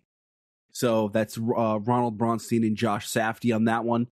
Number 4, The Secret Agent. It's having a good time at the Oscars. Oh, number 5. This is something I went back and forth with. I think I switched this 4 times this week, Duke. But I keep going back home. Where did it bring you? Back to me. Jafar Panahi, It Was Just an Accident. Can they possibly have the Palme d'Or winner miss on original screenplay? Can they possibly have 2 international films in a screenplay category? I know. But it's like The Secret Agent is so strong. I don't even have it at number 5 anymore. I put that bitch at 4. Oh, I'm going to let you go through yours and we'll talk about the ones that perhaps miss from both of us. Duke. Sure. 1 through 5. What do you got for us? The ones that miss are going to be similar for us because at number 1, I have Sinners. At number 2, I have Sentimental. At number 3, I have Marty. At number 4, I have Jafar Panahi with It Was Just an Accident. And at number 5, I have The Secret Agent. I think we're both in the same mindset here, which is that The Secret Agent's momentum that it built up at the last couple of awards shows is going to carry it to the Oscars in a lot of categories that it wasn't even really talking about before. I mean, it was being talked about, but it was like the 6th or 7th movie, like you said, for being in that because of how well written it was. So, yeah, I think this might be our 5. It might also not be. The one thing that we have to go against both of us here that might end up bucking us is that it's 2 international movies, and so maybe that's where they just stick the Palme d'Or winner in. But like that's what that's where I ended up landing on, and you did as well. Weapons is going to be very, very competitive in this spot. It's going to be the one that bumps one of these 2 movies out. One of the tightest scripts of the year. Which movie do you think it bumps out? If it bumps one of them out, which one? I think it's Jafar. I think so too. I hate to say it, but it's true. Jafar gets popped out here for Weapons or Blue Moon. I almost put Weapons in, dude. I was this close. I was so close to putting Weapons in. Weapons or Blue Moon. Yeah. If that takes that spot for It Was Just an Accident, we're looking at a potential blank. And now that's going to be fucking huge. This is the biggest award of the night for It Was Just an Accident. Obviously, it will get international, right? So it won't completely blank. Yep. But we're talking, it's in play for 4 awards right now. If it gets this big, this one, which I'm assuming this will be announced, a little bit before these other ones. So, big spot. And then Blue Moon. How much do they love Blue Moon? It's a talky script.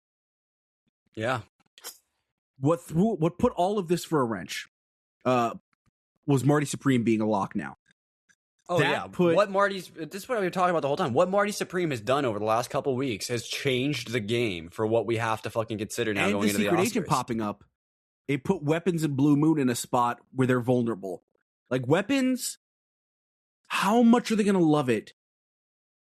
I don't know. Look, these are such great scripts. And again, that is us announcing the killing of Jay Kelly. Sorry, Baby. Oh my God. Sorry, Baby could seriously get that 5th spot too. When we talk about tight scripts and we talk about really fucking great original screenplays. And again, we have to do like an actual Marty's whole not breakdown video where we talk about how big of a snub at the Oscars Eva Victor and the entirety of Sorry Baby was, just because, I mean, you look at every aspect of that movie and you're like, yeah, I mean, it's not maybe as good as some of these other ones in some ways, but like, boy, if it didn't feel like when we watched that movie that it was going to be at the Oscars, right? Yeah. And look, sometimes they nominate awards that you're like, that's what we're doing this year, just like Emilia Perez. They'll be similar this year, but that's okay. I went first on that one, right? So we're going back to you there, buddy. Supporting actress. Oh, this is a fun one. Thank you for tossing this one to me. Yeah, this is a fun one. And so we talked about before this, a spin in narratives. I'm a spin in the narrative I've been a spinning since we saw this movie, and that is number 1 in this category. I have Amy Madigan from Weapons. I think she's going to do the damn thing, Charlie. I think it's going to be one of the most incredible moments where we watch this actress who has been waiting for her fucking due actually fucking get it for once, Like, not that doesn't happen at the Oscars, but like in the way that it's been happening for Amy, I think they want to get that speech, dude. I think it's, I just think it's a moment we need to have. And if it happens, I'll be so fucking happy. At number 2, I have Tiana Taylor from One Battle After Another. At number 3, I have Inga Ibsdottir Lilius from Sentimental Value. At number 4, I have Ariana Grande. I think she's going to make it. I do think she will make it this time. I think she's going to make it. She'll be in there for Wicked for Good. And a recent, and this 5th is maybe a little bit up in the air right now because of this, but I think the recent, changes in the conversation around Wunmi Mosaku, I think she's getting in, Charlie.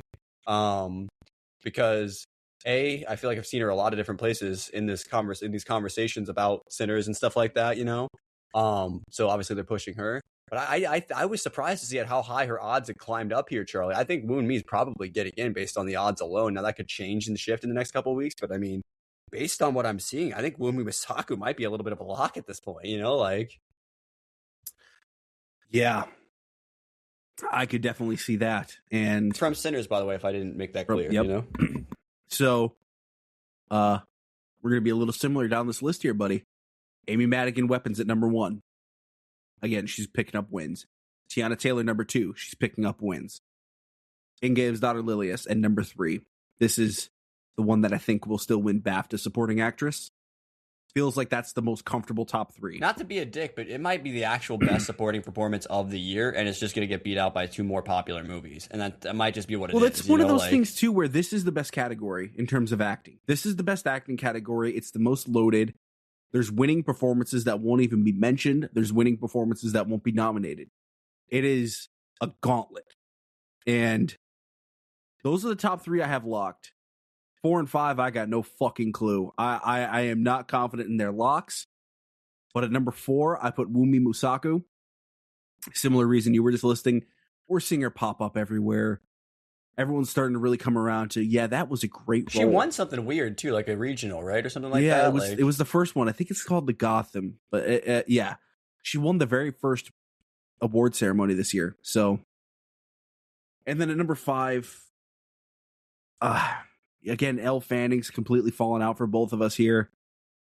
I'm having such a hard time not putting Odessa Zion in this spot. My gut just tells me she's getting in, but then I'm like, but Ariana, she's not missing. Ariana is not missing any of these award shows. She's missed 0 nominations so far. Where Odessa Zion has missed, but everyone acknowledges, oh shit, that might be the best role in that movie. She's that good. She is becoming a household name. She is unbelievably great in that movie. What's so crazy about Odessa's performance in Marty is that it was so good before anyone had seen even a fucking teaser of what Marty was going to be. We didn't even know what the movie... There was a time when we didn't know what the movie was about, when we were talking about that performance at the beginning of our reviews of I Love L.A. Like... Yeah. I mean, sorry, we probably knew it was about ping pong, but like we didn't have any vibe for that movie. That was all. Like, that was it. We knew ping pong and Timmit, and fucking Odessa, who we were gonna see in a thing, and then. But yeah, I'm putting Ariana Grande at 5. Odessa then would be at 6 with Elle Fanning at 7. I can't believe we're doing these nominations and Elle Fanning's not in. That still feels so recent that just happened, but. What was it she missed completely on? Was it a short list? That might have been, or a long list or something like that. She missed BAFTA. She missed BAFTA. That's what it is. That's what's the BAFTA long list was the fucking death sentence, it felt like. Because let's be real, that movie is going to dominate, hopefully, at BAFTAs, and that might be where it's like, that might be its version of the Oscars this year. Yeah, that and Hamnet are going to kill at the Oscars because of what they are. And then, like, or sorry, the Oscars at the, well, they might kill at the BAFTA, Oscars too, but at BAFTA, because just the nature of the types of the movies that they are and what their subject matter is. But then, like, also, like, her not getting that is a bit of a, I mean, that might, wonder if that signals more about sentimental value too at that show. I don't know, like that would be kind of insane. Maybe they really like it was just an accident there. Who fucking knows? That is technically the French movie, like. Hey, And then best supporting actor, this has been pretty consistent because of the death of Jay Kelly, but at number 1, I do have Stellan Skarsgård at number 1 now. I have Jacob Elordi at number 2. I have Sean Penn. Whoa, at number 2? I love that. Jacob Elordi Frankenstein at number 2. That is following the Critics' Choice win. And I just think with that win, he's my second favorite to win the Oscar. So I'm down. I didn't rank him that high personally. I love that though. No, like I said, at one point he was number 4. And I this is a recent move up. And Stellan was number 3. Number 3 this time is Sean Penn with One Battle After Another. I think they'll pull their heads out of their ass with this. To me, I'm surprised he's not just completely running the ship like Kieran Culkin last year. But there has been a change at the Oscars. And that is these villain characters. If they're real nasty villains, they're not getting as much love. So this is recent change. We've been noticing this with all the regionals, right? That's been kind of the story of all the regionals, Critics' Choice, Golden Globes. When you talk to someone or you read someone and it's a casual moviegoer, they just assume Sean Penn's winning this. And when he doesn't, it's like this big shock. And I think that should say something. The amount of people that are shocked that Sean Penn is not winning these awards should speak volumes, but it is that fundamental change. Yes, the performance is great. We hate that character so much, and he's this, I think it's the worst combo for him, too, because he's playing, like, the villain of the moment right now. I mean... Literally the KKK, so... Well, the KKK and... he's an immigration enforcement officer. You know what I mean? Like, not to put it like right on the nose, but that's, no, I'm not going to pretend true. like the world's not happening around me, like. And then I have Benicio del Toro at number 4. This guy was number 1 for like 3 months, and I don't know what's happening now. Whatever. If they want to give it to their favorite performance, this is definitely the one that I could see them giving it to. And then Paul Mescal at number 5. Again, Paul hasn't won a single thing, yet he's hanging on every single time. Is it because he's playing Shakespeare? Is it because he's in a movie they all love? Part of me thought he was vulnerable, but at the same time... No, he doesn't miss, though. he doesn't miss. It's kind of like Ariana. She's not winning, but she doesn't miss. So I wonder what if do you I do took note with of the that? thing about him I did as well that I'm going to bring up in just a moment. Yeah. So what was your top 5 best supporting actor? It's the same. I believe it's the same 5. I have Stellan at 1 for sentimental value. I have Sean Penn at number 2 because I still think I know what you were saying just now, but I still think he has a chance. I don't know. He should. At number 3, I have Benicio. I think he's losing steam. I have Paul at number 4 still, and you're gonna be like kind of shocked for my reasoning. I'm pretty sure at every list I've seen him on, he's been ranked at 4, straight up. Well, yeah, he's so consistent. And so I'm not moving him off 4 because if that's where everybody sees it, I'm not going to argue with it because I do think he's got like a slightly better chance. Now, the fact that I have Jacob at 5 does look a little wonky now, but I don't know that the one win is going to propel him to the Oscar. I would love it because I think it's my favorite supporting performance of the year that's not Stellan. But I mean, like, it's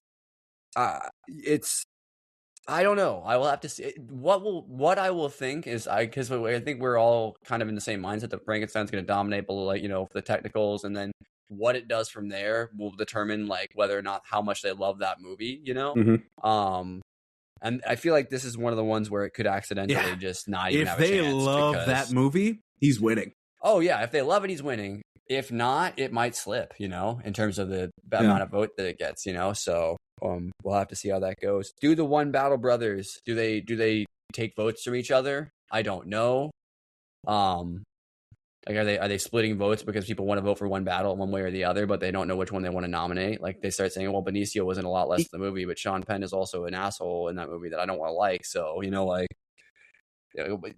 then did they land on a third person because of that? Like I don't know. Like so. Hey, I'll tell you what, if Benicio and if Amy Madigan or Tiana Taylor, if they win, those are true supporting performances. Unlike that horse shit we had last year. And we can just take a moment and look at all of our nominations here. We're away from the horse shit. None of these are the leads. No, 100%. Stellan Jacob, you could argue, does have a big ass role in the movie, but he's not. Yeah, he has a big role, but it's still a supporting role. But he doesn't show up till part of the movie in. So you could even say that's the definition of a supporting performance. He's not in the whole movie. Not that that's what that necessarily has to mean, but I think it's a screen time thing. Like when we look at Woonmi, Amy, Tiana, Inga, those are true supporting performances. So hopefully we're away from that shit last year with the main characters. It's not really winning in this Ariana's category. fault that the second movie was centered more around her. No, yeah. It's still a movie about Elphaba though. So it's still not as near as bad as Kieran Culkin. That was no, not even close. That's an abomination of the award. I think it's just to say that she just really took the stuff that they shot, because they shot all of it at the same time or whatever out of order. Like the stuff they shot that ended up in the second half with Ariana, just happened to be more of a standout performance than what they shot with Cynthia in the first half, in the second half. And Zoe Saldana was more of the lead than Carla last year and Emilia Perez. So it never made sense last year. I'm so glad we've locked this back in. Think about it. Stellan doesn't come in for sentimental value for like the first 20, 25 minutes almost, dude. So like Amy, look an hour and a half in before we see her face. Yeah, 100%. Not spoilers for weapons, but no spoilers for weapons. But you don't even know that Amy exists in that movie until part of the movie through. There's like, a true you start supporting questioning if somebody like Amy exists, but you don't know for sure because the movie doesn't let you know. Like Tiana Taylor, she disappears. Like it's the opposite of Amy Madigan. So it's like, I think that those are true supporting performances. And that Inga is definitely the supporting to, Renata and Stellan. The fun thing about Tiana's performance too is her presence is so felt throughout the movie when she's not in it that it's almost like her performance is carrying through the rest of the movie, which is just more of an endorsement of how great it actually was while she was there. Yeah. All right, Chiefy, you're up here with Best Actress. The Jessie Buckley Award. Yeah. So it should be anyway, right? Number 1, I have Jessie Buckley for Hamnet. I think, man, what a fucking category this is this year, buddy. Wow. At number 2, I have Rose Byrne for If I Had Legs, I'd Kick You. Any other year she's winning, straight up. If they could somehow separate this to 2 separate categories, she'd be winning, but that's not how it works. So Rose Byrne. I'd even go one. I'm with you there. I think she beats Mikey last year. Yeah, I think she would have beaten Mikey last year, and I think so would have Jessie Buckley. And I'm I going to think go the out on a limb proof here and is say that Renata Demi Moore, Reinsve might have also beaten Mikey last year. You know, like that or one would have been but- closer, definitely. But Sure, I think the 100%. proof is with Demi Moore picking up wins where she did. Mhm. I think that proved Mikey was still vulnerable going into the Oscars. Yeah, so I don't Rose think that Byrne would've is been the that case to with Mikey Rose or Jessie. this year is to Jessie. Yeah, that's what she is to Jessie this year. It's the one that could maybe win. It's not a definitive yes. Jessie's definitely winning, but Jessie's won so much that you're like pretty confident at this point, you know. So Yeah. but I have Renata at 3 because again, like I think in another year, Renata fucking can easily win this, you know, because she delivers an absolutely phenomenal performance. Everybody in sentimental value does. Number 4, Emma Stone for Begonia. I don't know what year she would win in. I think she could win in some years, but it would maybe like an Oppenheimer type situation. But Yeah. I don't see Begonia ever being an Oppenheimer type movie where That it just exact takes statement over. is why her spot's vulnerable, for sure. Yeah. I agree with that. I agree with everything you just said. Yeah, I just don't know when she would win. It'd have to be a year where there was nothing else. And there are years like that. Don't get it twisted, you know? Like, they're just not this year. And at number 5, I have Chase Infinity for One Battle After Another. I do think they really like One Battle After Another, and they're going to nominate everybody under the sun that they can for this movie. And I think Chase Infinity delivered a great performance, and she's been getting nominated and even winning some other awards that she's not even, you know, that don't even exist at the Oscars and stuff like that. So I think she has a lot of momentum. I think they want to make Chase Infinity a known name, and she's already in another movie that we're probably going to, not even probably, we're definitely going to see toward the end of this year. So that was at least one of that we know of, maybe probably more. So yeah, for me, that's my best actress category, Charlie. What did you have going on here? I think I for the picked some pretty first solid ones. time, 1 through 5 is entirely the same, which Oh, is wow, impressive okay. that we're this deep in. Unanimous. Okay. Yes, and so that is both of us not biting the bait that Renata's missing out for Kate Hudson. There's been a lot of talk about that because of how bad Sentimental Value did at SAG. We're clearly both holding the line with having Inga, Stellan, and Renata getting nominated. That being said, Kate Hudson is absolutely on the almost more. If anybody's beating out Emma Stone, it's her. I'll just say it. I would agree too. And Because I maybe think Chase is in. I will say it. I think Chase is in. it's especially if it's their movie that they love so much, right? So, but that could open. You could open a whole other can of worms here. Like, if Ava Victor, if that movie, which has been, in terms of the last week, been getting this kind of push, Sorry Baby. If Sorry Baby gets into screenplay, we're going to be looking at those nominations and being like, oh shit, Ava's getting in for actress.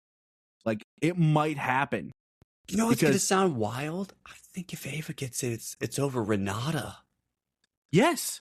That would, the only two that I feel utterly confident are getting nominated are Jessie and Rose. You can make the case for Kate Hudson. You can make the case for Tessa Thompson. Amanda Seyfried absolutely would be nominated any year, but we've already gone on that tangent. Jennifer Lawrence has been popping up. Cynthia Erivo, she was nominated last year. Emma, Renata, even Chase. They are all in a way vulnerable, but we held the line with all 5 of them. I feel good about the 5. Yeah, I do Now- as well. I didn't feel great when I was doing it, but when I actually locked it in, I was like, no, this is the 5. I think, you know, like Like if the but I don't awards know. come out and it's Kate Hudson instead of Renata, I'm gonna take a step back and be like, damn, the tea leaves were there and I missed it. But you know, that's the only one where I'm gonna really be upset. But if it comes out and it's, you know, say the nominations are Jessie Buckley, Rose Byrne, Chase Infinity, Kate Hudson, and Ava Victor, I'm gonna be like, well, there's no way in fuck I could have predicted that. So, like, I'm not gonna be upset. I'm just gonna be like happy at that point that they did something outlandish, you know. So, yeah, I love that we have such a very similar thought with that one. Because again, Renata, we can't ignore it that she was, I mean, the number 1 until Hamnet came out, right? Like, and Rose Byrne again is not guaranteed. Rose Byrne could be the Kate Hudson spot. I believe Variety did that. I believe they swapped in Kate Hudson for Rose Byrne. That's a crazy choice, Variety. Just saying, But like, if that movie is that weak, again, we've seen both performances, great performances. Rose Byrne is It's the number 2 performance of the year to me, behind Jessie Buckley, and they just happen to be in the same category. The fact she couldn't get in, it like blows my mind, the thought of it, but it does happen, So, the point I was trying to make about Sean Penn, the other one with him being the villain, was Guy Pearce last year. Everyone walked out of that talking about how great Guy Pearce was, but how much of a piece of shit he was in The Brutalist. Classic kind of villain, whereas Kieran Culkin's, your sympathetic white meat baby face, as we like to say in wrestling. Yeah. All right, best actor. It's gotten a little interesting the past couple days, right? We've started to see a little more stuff. Yeah, I didn't hold the line on this one, buddy. Are there some people weak? Who knows? But, I'm kicking us off on this one. Number 1, Timothée Chalamet. Makes all the sense in the world. He has to be number 1, right? I mean, he just won Golden Globe. He just won Critics' Choice. He might just be going on. Is he going to go be the first to ever back-to-back? I'm not disagreeing with you. We are going to have slightly different lists here. That's all I'm saying, Is he going to have back-to-back SAG and the actor? I don't know. Who knows? Number 2. So I'll just tell you this. My order of top 5 is who I believe has the best chance to win the Oscar. And that's usually how it is for all of them. But with this award specifically, I think Wagner Moura I have now at number 2. The big Golden Globe win. And I do feel like Wagner is the one true threat to Timothée Chalamet at the Oscars right now. Now, how much do they love that movie? We've been giving it accolades all day, right? We gave it the screenplay nomination. We gave it the international feature. We know that this movie's popping up on their radar. Are we going to give it director? Tune in next. You'll find out. Number 3, Leonardo DiCaprio. He just picked up that. It was one of those wins. I don't know what the fuck it was. It was like, it's not NRA, but it's something like that. Some acronym like that. He picked up that. Michael B. Jordan at 4. And then, obviously, just to continue the point, those are their favorite 2 movies. Great performances, winning performances, great stuff. Great actors, Hollywood A-listers, people's favorite, yada, yada, yada. Number 5, I think this is where it can get really dicey. Oh, boy. And I ended up sticking with Blue Moon and Ethan Hawke. Now, this would be the movie's only nomination, but similar to Rose Byrne, I think we can just make the case with that movie. When a performance is that good, I don't think it really matters if it's the only thing that gets. We see that year in and year out. To take the 2 lead performances from those movies and give them a nomination, because I'll just say now for everybody, I didn't put Ethan in mine, but I understand where you're coming from, because that's the same logic I did apply to Rose, where it's like she's the one lead performance that I'm like, I don't care if nothing else from that movie gets nominated as long as she's in there, because she just did so much in that movie, and so does Ethan Hawke. And I think, again, in a weaker year, the supporting actor for the men wasn't so goddamn fucking stacked. What was the other guy in that movie? Like Andrew Ross or something? Yeah. Andrew Scott? No. Andrew Scott, maybe? That sounds right. That guy, who I think was also almost nominated for something else this year, too. But maybe not a movie thing, but like something for TV, I think. He was like all over TV awards. But like Andrew something or other. Anyway, that guy that plays the other guy in Blue Moon, I think he delivers a magnetic performance in that too. So it's like, it's weird. Blue Moon's a movie that it might get blanked, and it's like, it all depends on how much they love it, right? Or it could get this and screenplay. It's just like it came out at a weird time. I feel, well, I don't know if it came out at a weird time. It feels like it should be a movie that we talk about more, but because of how much we loved it. But then it's like, where's been the fanfare for it? It kind of Ethan picked up some stuff here and there, and then it's not really gone since then. And it's like, where's it going? Yeah. Well, he's been really consistent with making every nomination, picking up some wins here and there. So I do have him at number 5 now. I had Michael B. Jordan at 5 for a bit, or Wagner Moura at 5 for a bit, but I think following the Globe, and there was another thing. The big thing for Wagner was missing out on the short list for BAFTA, or the long list, apologies. That was where people were like, oh shit. But then he won the Globe the same weekend. Stresses were reassured. I think these people are going to love this movie. Duke, what's your top 5 for Best Actor? I went rogue again, Charlie. All right. At number 1, I still have Leo. I think they love this fucking movie. That's my theory. Oh, yeah. I think they love this fucking movie. If you pay attention across the breadth of my awards, once we get to Best Picture, you'll understand where I've been going with this the whole time. But I think Leo is now one of those actors where like they finally gave him that career award for Revenant, even though Revenant was a phenomenal performance. I'm saying it's not. I'm saying that he had given at least that or better performances like 4 or 5 times, maybe more in his career at that point, and just missed. Yeah. So I think at this point they're gonna like kind of like how some actors will put on as good or almost as good as a performance or a different kind of as good performance as they did in the one that they won for. Not that there's any remote connection between the two movies. What I'm saying is like level of performance, like high level. Like since it's in the same ballpark, I think he might get it here. Talk to me in 2 weeks. Because at number 2, as I said, I didn't hold the line. It seems you didn't either. I have Timothée Chalamet. I think especially after listening to what you said, he might win the whole fucking thing, man. He's doing the whole thing. He's on my screen every 2 seconds on YouTube. He is everywhere. It's an incredible performance. I can't deny it. I just, I think we just got worked a little bit by the performance at first, and we had to get over that, as wrestling fans. We were just like, ah, shit, I guess it just really worked on us. Damn. At number 3, I have Michael B. Jordan from Sinners. I don't think he's losing his spot here. I think he's kind of like right in that middle range. I do have Wagner Moura at 4 for The Secret Agent. I think he's getting in. I don't think that missing the long list is going to hurt him. It's wild that he did, but I don't think it actually hurts him for the Oscars at all. Maybe I'm wrong, but I don't think it's going to change anything.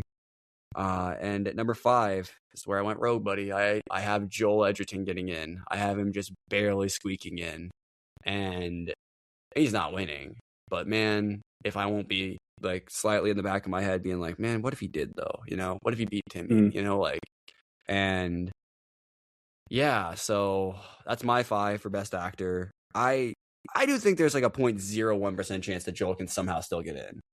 His movie's been gaining a lot of momentum over the last few weeks. Yeah, he's definitely got a chance.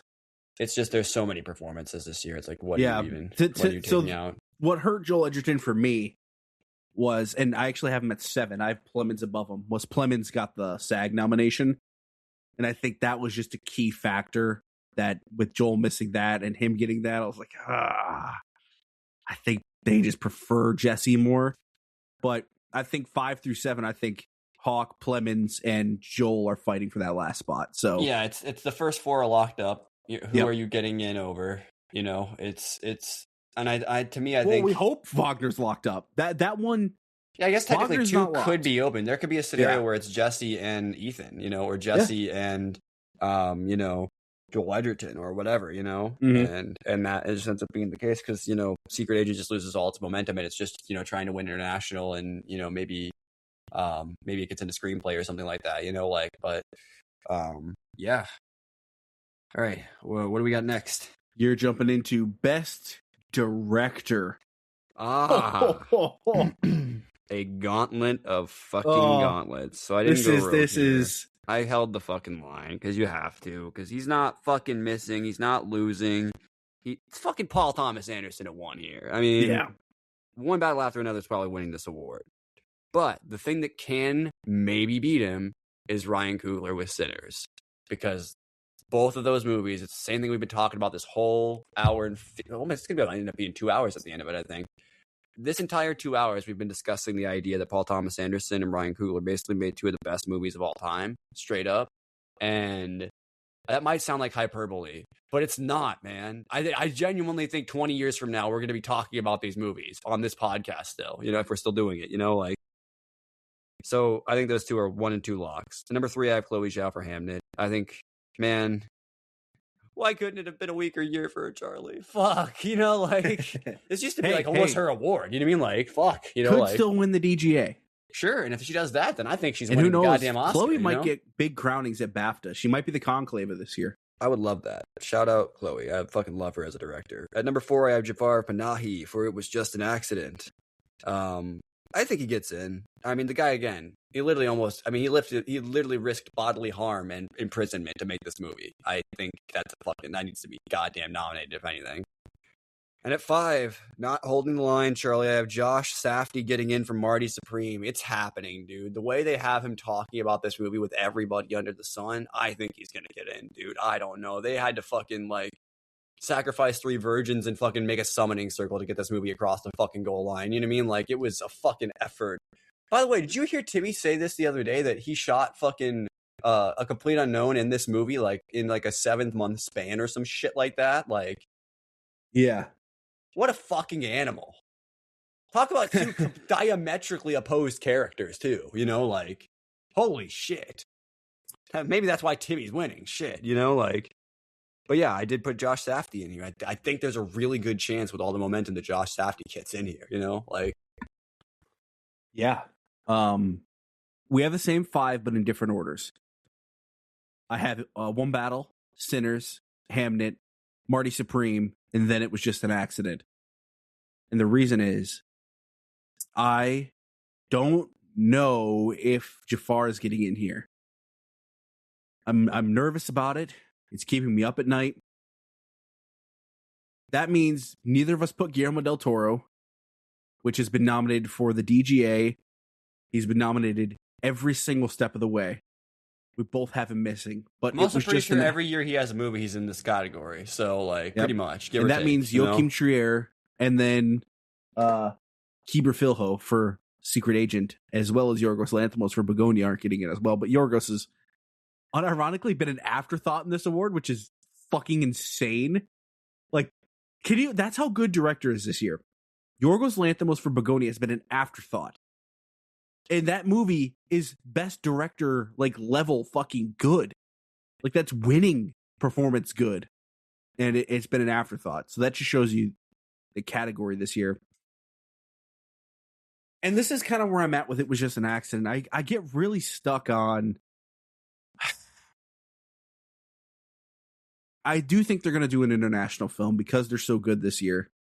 So that gave him the edge over Sentiment of Value and Secret Agent.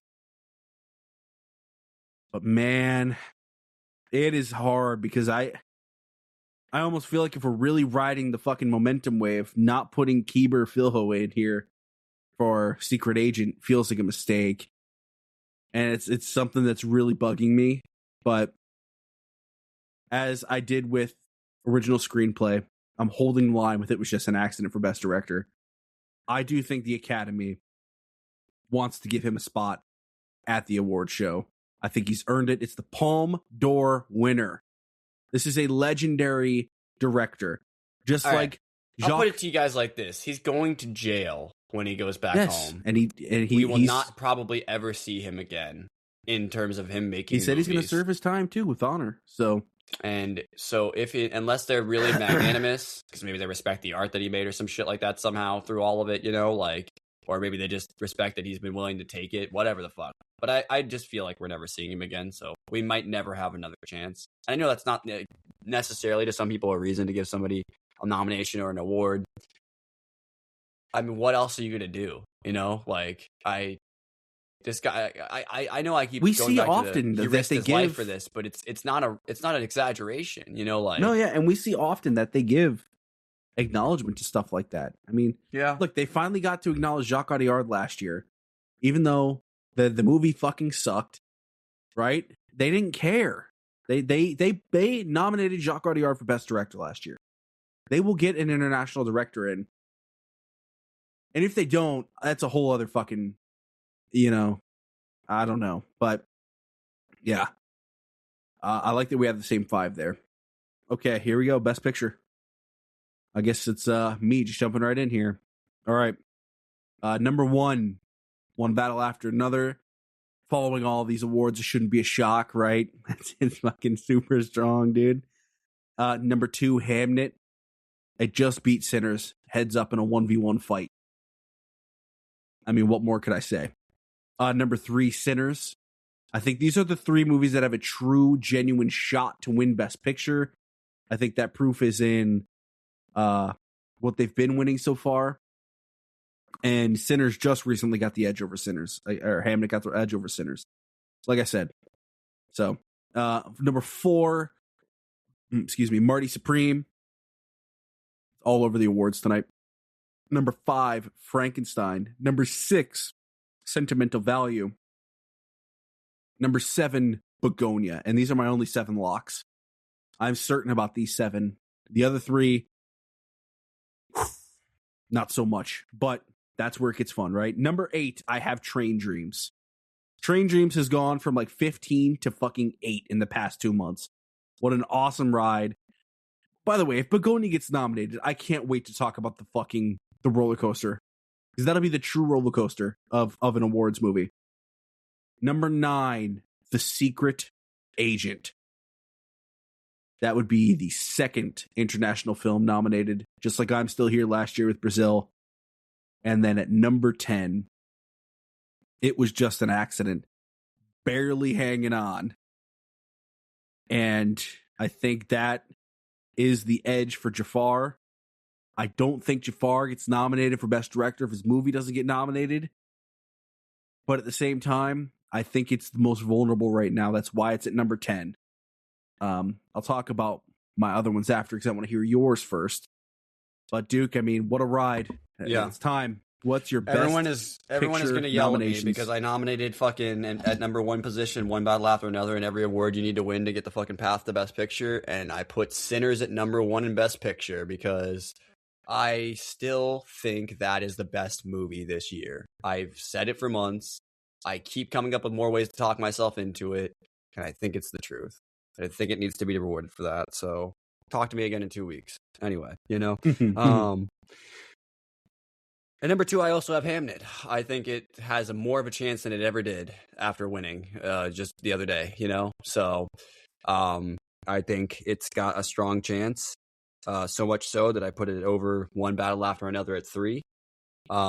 This is probably still winning, but I can dream that Sinners somehow gets recognized for what it truly is and the beautiful art that it is. And it will be in other categories. And maybe I just have it flip. Maybe it wins casting and this goes to one battle. I don't give a fuck. I think it's winning both,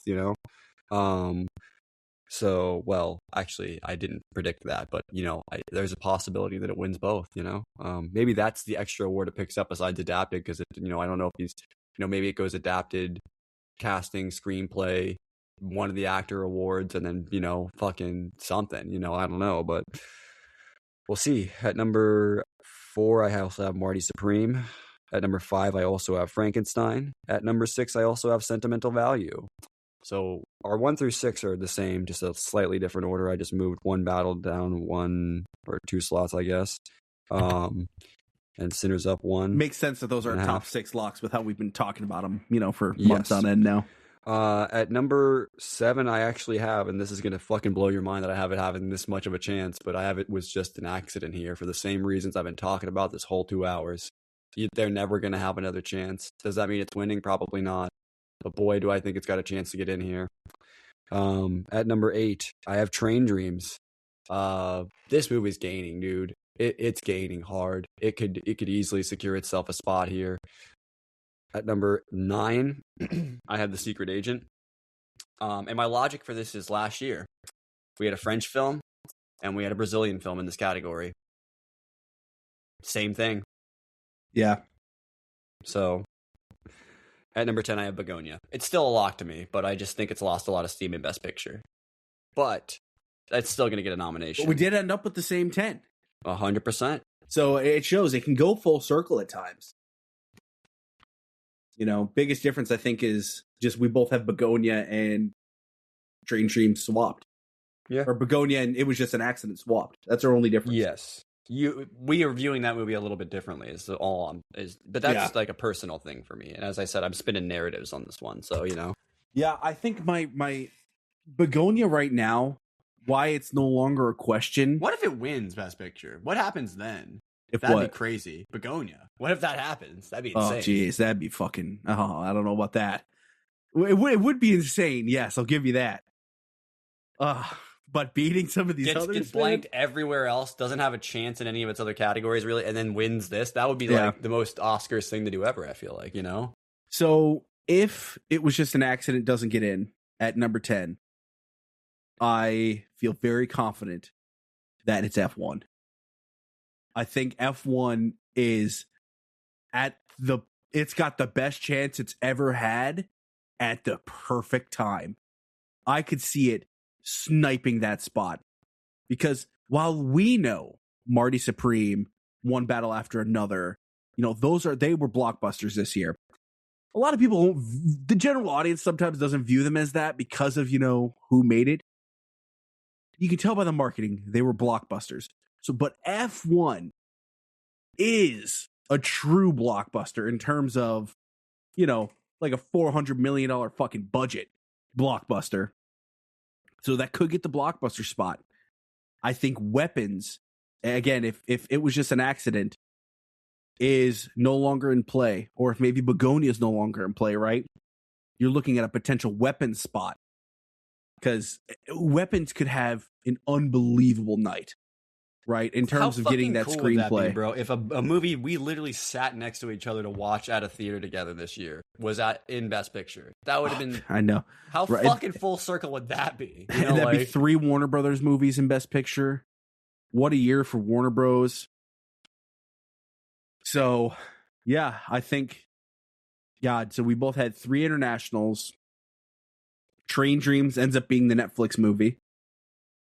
Oh, actually, Frankenstein, too. So 2 Netflix. Begonia gets the Focus Features. And then the Neon 3 with A24 having Marty Supreme. So, yeah. It's literally all the production companies you see here every year, and they're all cooking, but there's just a few of them that kind of fumbled the bag this year. No Fox. No Searchlight, no Fox. That's the big one missing. So, hey, it happens, though, right? And look, I want to toss this out there, too. There is a movie I think could get Sing Singed, and we both have it sitting at number 8. Sing Sing was on most people's lists around number 8 last year. I believe when we did our predictions, we quite literally both had Sing Sing at number 8, which just feeds it into this even more.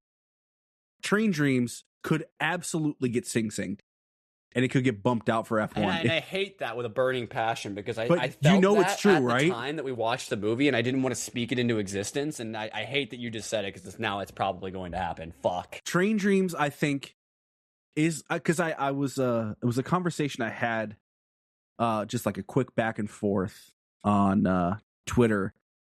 And the guy was like, he was like talking about his 9 locks. And I was like, I don't know, man. Is Train Dreams a lock? And I brought up the idea of Sing Sing. I brought up the idea of Sing Sing, and everyone was kind of looking at it like, oh no, why'd you bring this into it? Oh no. And I just replied, pain. Just like, it's like, yeah, no, because they probably also saw Sing Sing last year and thought, how the fuck is this not in Best Picture? Like, that's why I couldn't lock. I think I only had the 7 locks of which is crazy, because it's been 7 all year, but I no longer have it was just an accidental lock because of just the week, past couple weeks. I was like, I can't consider it a lock anymore. I mean, Jay Kelly at one point was a lock, and Rental Family was like hinging on it, but that's a whole other story. But, Train Dreams, I think, is vulnerable. Now, we could just be completely getting too much into The Secret Agent, but I think the writing's on the wall there. I don't know, man. I'm like, if they love No Other Choice, right? Is that like the one that we're just not maybe? I just don't see it. I just don't. It's been missing everywhere. I technically have No Other Choice at 13, but I think it's either F1 Weapons fighting for those last 2. So, again, if we get the nominations and it is the same 9, but without Train Dreams, and it's F1 there, it's like, yeah, I'll be like, yeah, it happened. They got Sing Singed, it is what it is. It does happen, but I don't know. It's going to be wild. I mean, what if Surratt is just all over this thing? Right? Surratt could get in for editing. Surratt could get in. Fuck. There's a part of me that wonders if Surratt could get a Best Picture at sometimes. You know what I mean? Yeah. Like, I don't know. Like, and let's all take a moment and think why this got so interesting. And that was Avatar and Wicked shit in the bed. When those critic scores dropped and they both were fucking weaker than the last one, it created the most interesting Best Picture lineup we might ever have. I mean, this is gonna, if it's these 10 movies, dude, oh my fucking God. Like, some of the, because you got to think, if Avatar and if Wicked for Good were in, think about what that's knocking out. right? So like, I think Train Dreams and then maybe Secret Agent or Train Dreams and it was just an accident maybe then are getting knocked out. And it's like, nah, dude, let's get these fucking super beautiful, Train Dreams is a movie about fucking logging, bro. Like, embrace it. Train Dreams is a movie about fucking life, man. Yeah, but they're logging. Come on. You ever seen a movie like that? It's unbelievable. No, and that's why I think if it misses, it's a fucking and again, travesty. One of the greatest endings of the year. So, God, like, I'm kind of impressed we landed on the same 10, but I guess that's, where our predictions have been lying. And I do think in a way, it's becoming a little more clear. I think the Secret Agent really making the run that it has kind of helped solidify this for us. There was a 1 week period where we were hitting the alarm bells on Secret Agent, and immediately after they got right back into it. And then it wins Best International, and it's like, all right, we're good. And we're locked. So, yeah. Guys, that's it for our Oscar nomination predictions. As you can see, it's kind of a fucking insane year. What's next for us? Well, we'll probably be reviewing the nominations. We got that next week. We'll do a review of Bone Temple. Try and get in and see that this weekend.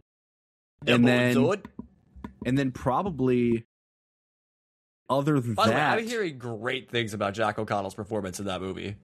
Oh yeah. Yeah, and Nia DaCosta's directing. I've heard some great stuff, which is just like, yeah, water's wet. No, she's too good. And then, God, what was that? Night of the Seven Kingdoms. Got a few things coming up. And then that's literally Sunday, bro. But Sunday's going to be crazy. And then our own ESC Fantasy Awards show. So, where we talk about our favorite things of the year. So, that'll probably be out. Well, probably just a couple days after Oscar nominations. Bring some people in, and then we'll either, who knows when we'll shoot that, but that'll be out after that. So, yeah, this is going to be fun. We're at that end stage now, where we're in the end game now. Once we see Secret Agent, we can do our best movies of the year, unless Testament of An Lee actually gets a release date. Yeah, if that gets a release date, I'm actually going to fucking smack somebody, because then we'll be waiting until February probably. Like, so, yeah, those are the only two we're truly waiting on. But I don't need to get that video out, but I've been fucking jonesing to talk about my top 10 because it's fun. Like, I know, right? It's a blast to do. But yeah, thank you for joining us. And if you like Oscar coverage, we might be your channel. I mean, we might be your podcast to go to. We've been talking a lot of it. We cover so many movies. We literally just covered people we meet on vacation, the movie. Like, come on. We're talking all of it. And then our next thing we're talking is about A Night of the Seven Kingdoms, Game of Thrones. So lock in. Thank you so much for joining us. We will catch you guys reviewing some Oscars. Oscars, it's the nomination ceremony. What the fuck's wrong with me? It's the first actual Oscars video we did all year, and I didn't hit it. Oh well. Bastard. On that bombshell,